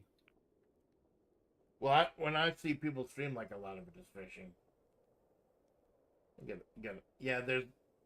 I believe if you. I think it's because I believe if you of that jump into one of those pools, that's how you unlock the otter outfit. Yep, I got that. I jumped in. I crashed into one of the pools, and then just kind of like it gave me the option to like claim something, so I grabbed it. Yeah. I don't know what it unlocked, but I grabbed it. I think it's the otter skin. Like you can, if you check the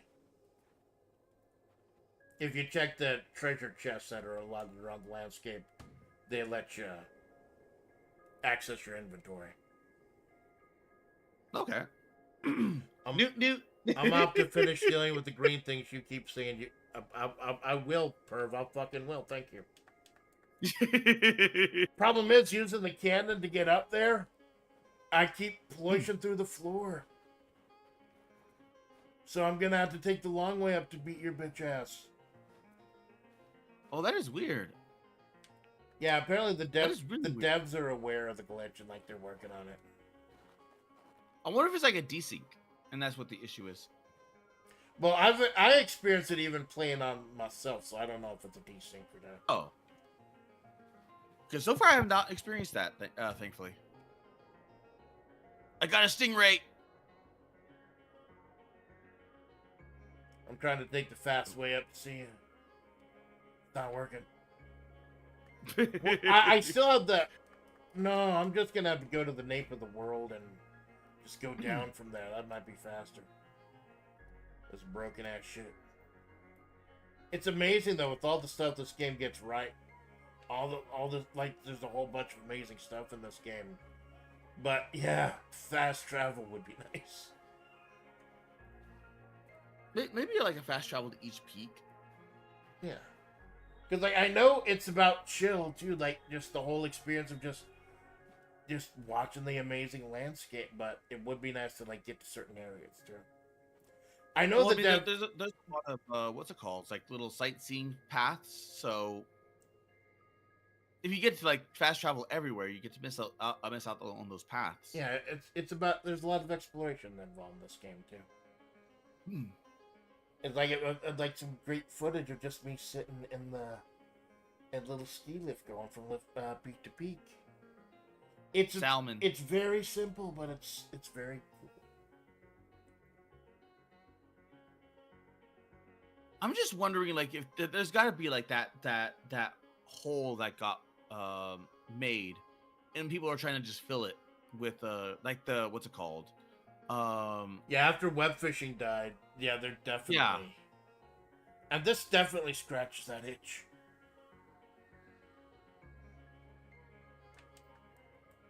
Because I've noticed a lot more games trying to do what web fishing is will try to do, but they're putting a like they kind of learned from web fishing. Like, okay, you don't have the drawing board, because Right. then people will start doing stuff. Yeah. Even though the drawing board is like really cute and you can like do art and whatnot, it's just that, you know, it gets misused. Well, even back in the day, they did that. There was an arcade game for a band called Journey, and originally it was supposed to be people could take pictures of themselves and put themselves into the game. Problem is, people were taking pictures of their dick and putting it on the screen. So eventually, they just had to cut out that whole thing, and now it just like they just took pictures of the band. Where the fuck are you, Malone? I don't think I'm on the right chairlift. Yeah, I took a cannon up here, and now I'm here.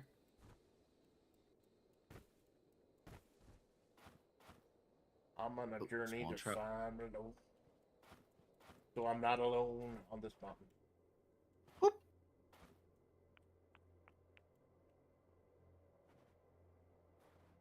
The world isn't too horribly large, so you're not going to spend a ton of time running around, even if you're on foot. Although I think you do get a Chivo for like walking 100,000 meters. Oh, jeez. That's a lot. Yep. That's a lot of walking. You do a lot of falling and a lot of flying too.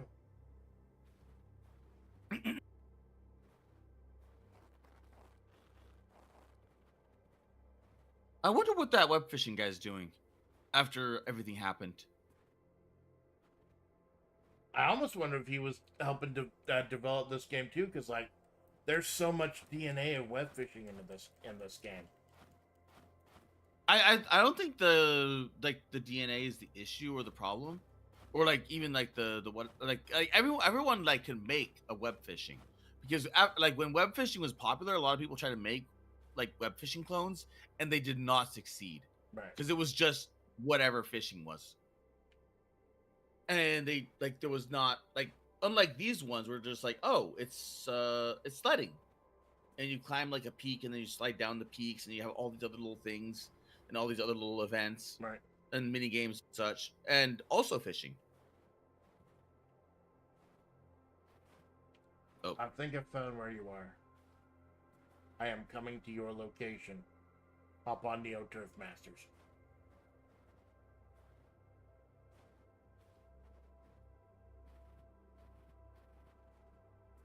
oh.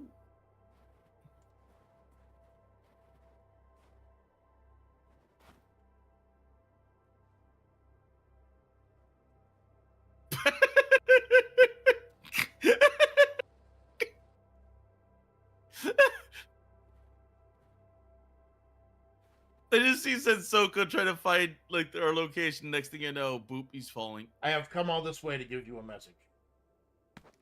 You missed. All that wind up, and I forgot that you're watching my stream. Oh Jesus Christ! He's got like the fucking Donkey Kong hammer. That's not cool. Dude woke up this morning and chose violence, and normally I would respect that. Actually, I wonder. Here, get on the bus. Wait. I got an idea. Get on the fucking bus.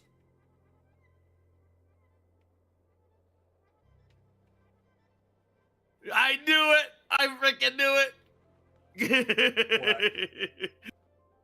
What did you do, Malone?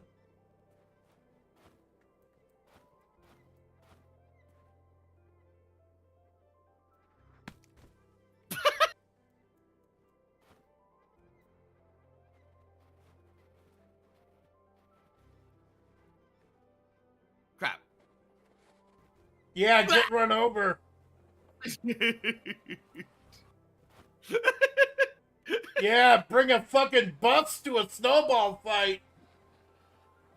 Well, you still got pelted in the face. Yeah, but now you're roadkill. Doesn't feel so good, does it, fucker? I should know. You're Watch me your take. only roadkill. Your only roadkill if you die. I survived, bitch.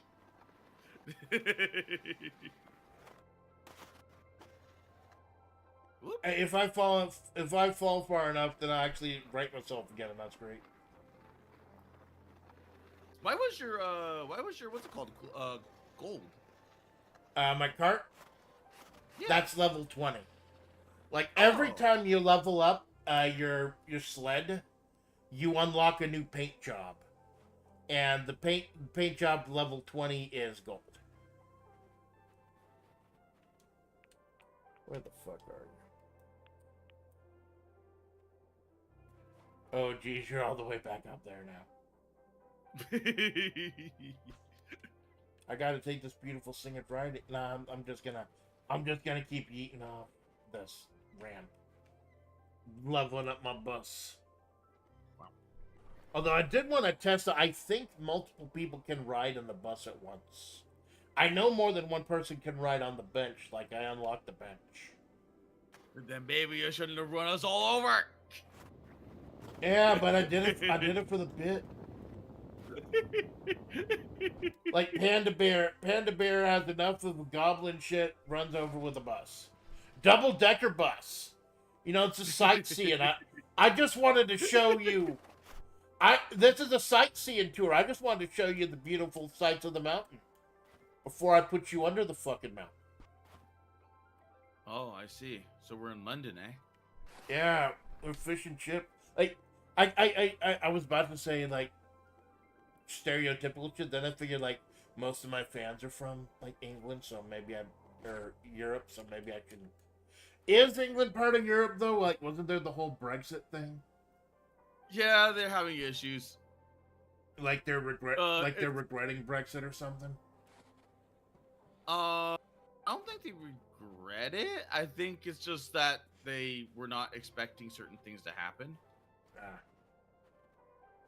Like So they didn't like, think it through, and now they're just well, problems. Kinda. It's like so many things are interconnected. So even though they left, they technically didn't leave because everything is so interconnected. Especially like with company wise and like fishing rights and everything else. Right.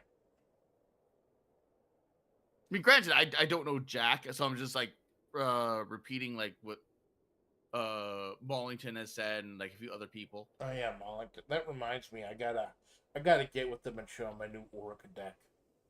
I'm not 100% happy with it, but maybe he could help me retool it. Because what was it? We played an Oshi stream once on stream, and I was doing good until, like, you and your bees literally swarmed me.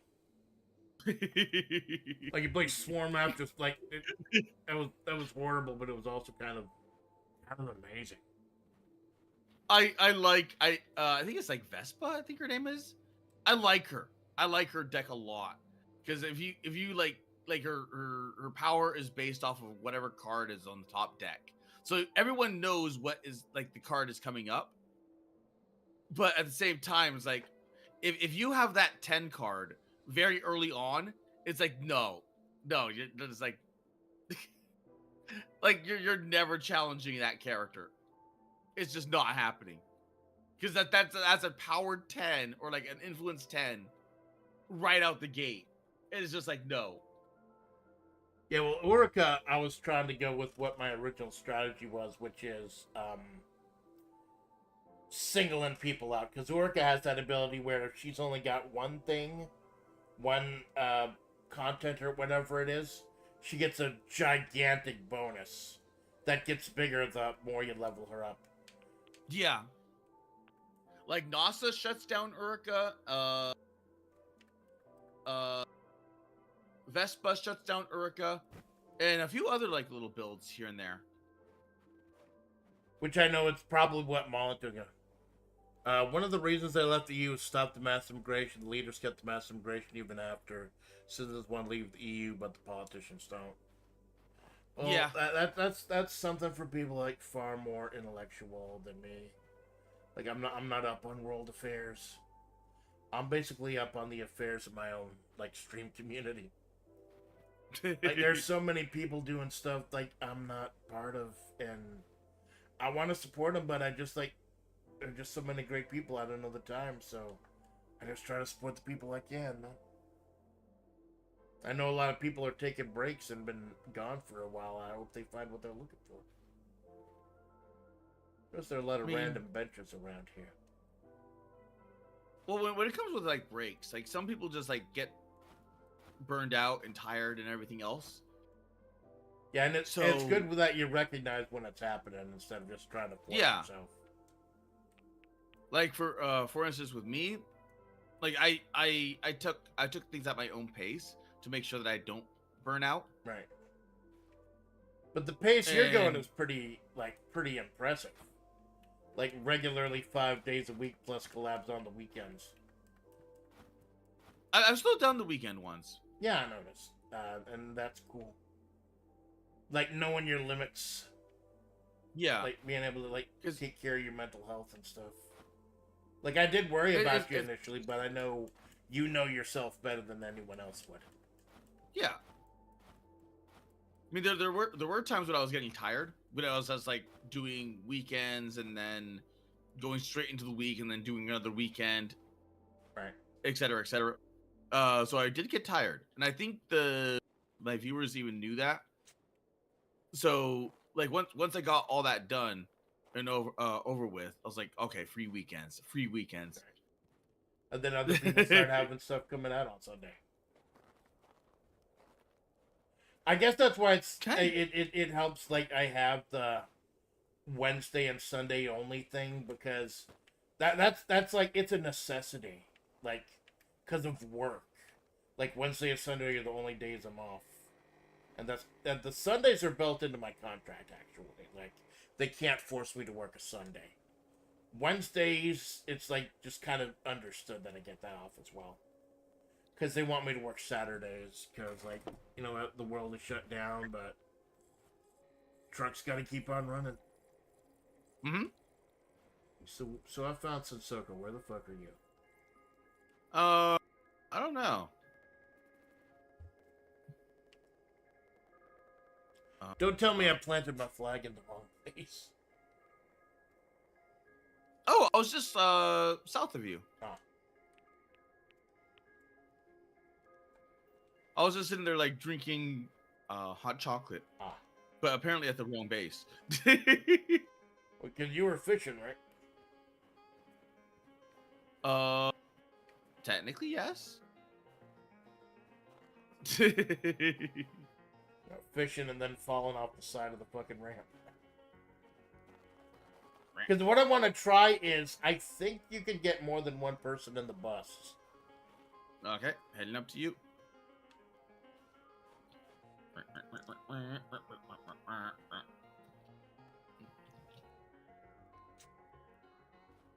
That moment where you're like, aha, I have to go up a hill.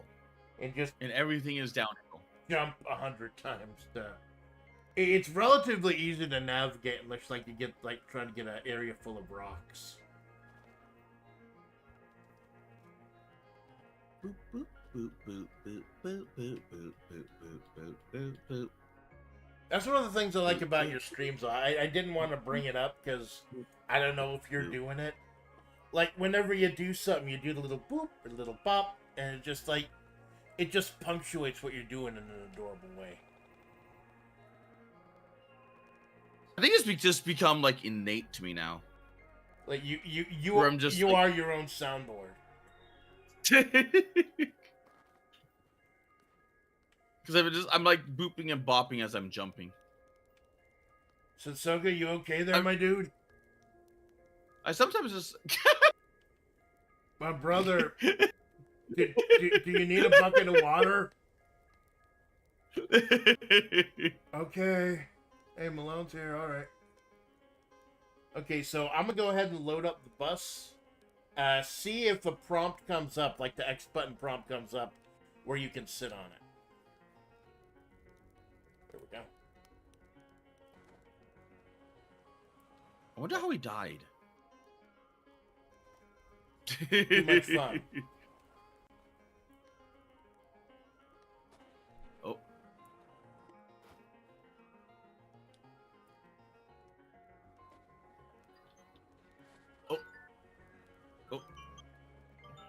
I hear some music.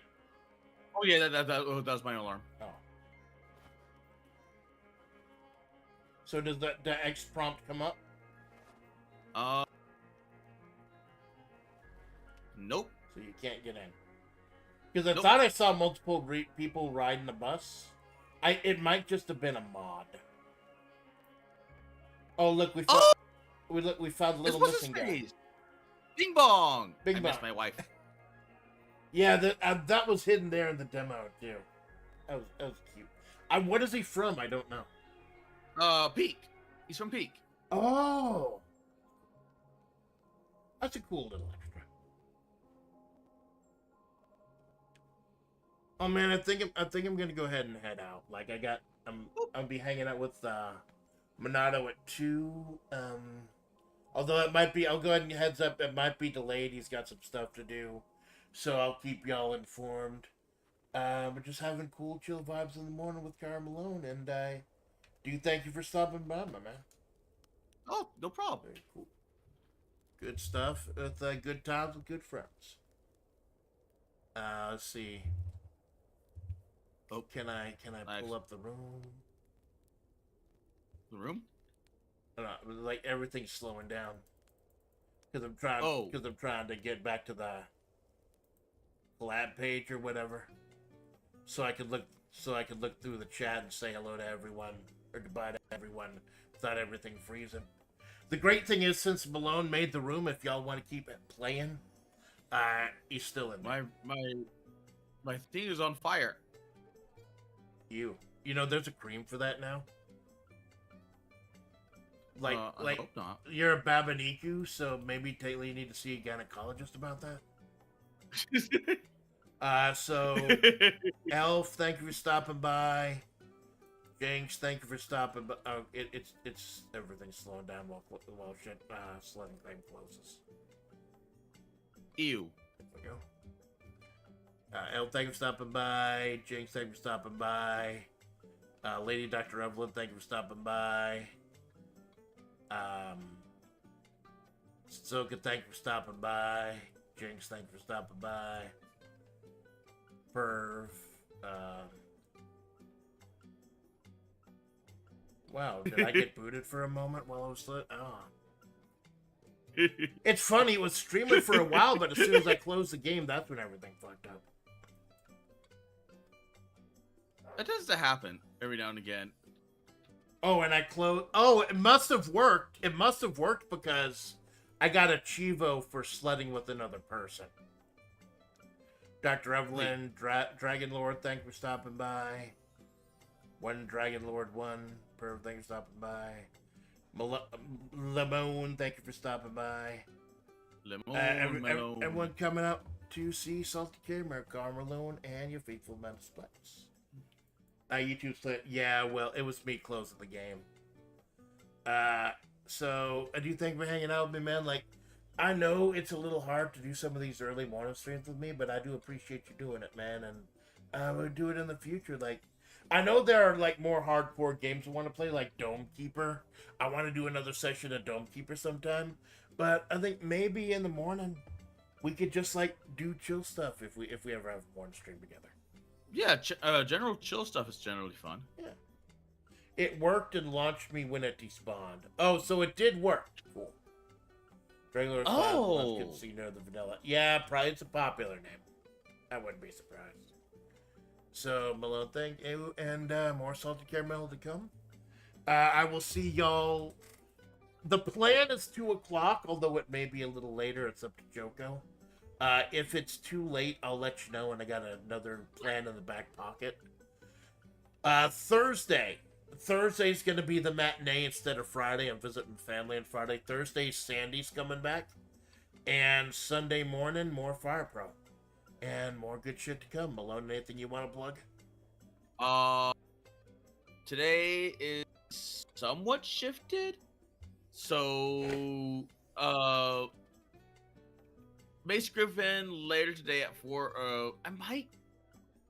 I might start a little bit early at 3, but I'm not sure. And then at 7 p.m. What's it called? The Pokemon draft. Oh yeah, Alpha's I doing might- the Pokemon draft. Yeah. To be honest, I completely forgot.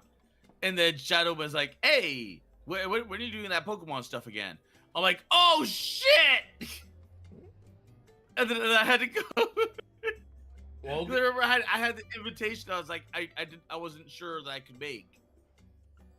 and well, Elf, So- like I know Elf invited me to do that too, but like with my schedule as it is, like I won't be able to stream like twice a week. I'm not 100% sure I'd be able to meet all the obligations, but hopefully in the future we can work that out and I can be part of it. Like, just have a team with 6 Snorlaxes. 'Cause that's all you need. Big fluffy boys.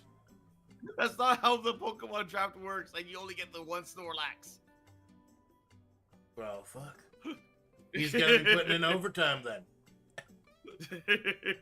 So Malone, dude, thanks for stopping by, and everyone, please support Malone and the what are you gonna call it? Like the caramel cord, the Cara cord, or whatever. Oh, no, I'm calling it the Caraverse. Caraverse, the extended car, and I'm happy to be part of the extended Caraverse. Because it was originally the Caraversary, but I was like, wait a minute. Yeah. Like all I just have to get rid is the Airy, and then boom, it's like it just became Caraverse. That's one that actually is really cool because you are canonically from a cosmic caramel swirl deep in the galaxy, and come down to Mahavre every once in a while to hang out with your old fucking roadkill buddy Amanda Splats, and I appreciate it, man. I am your faithful Amanda Splats, and this is the Amanda Splats Project. Y'all have a good day. Have a good night. I'm disoriented too, man. Don't worry.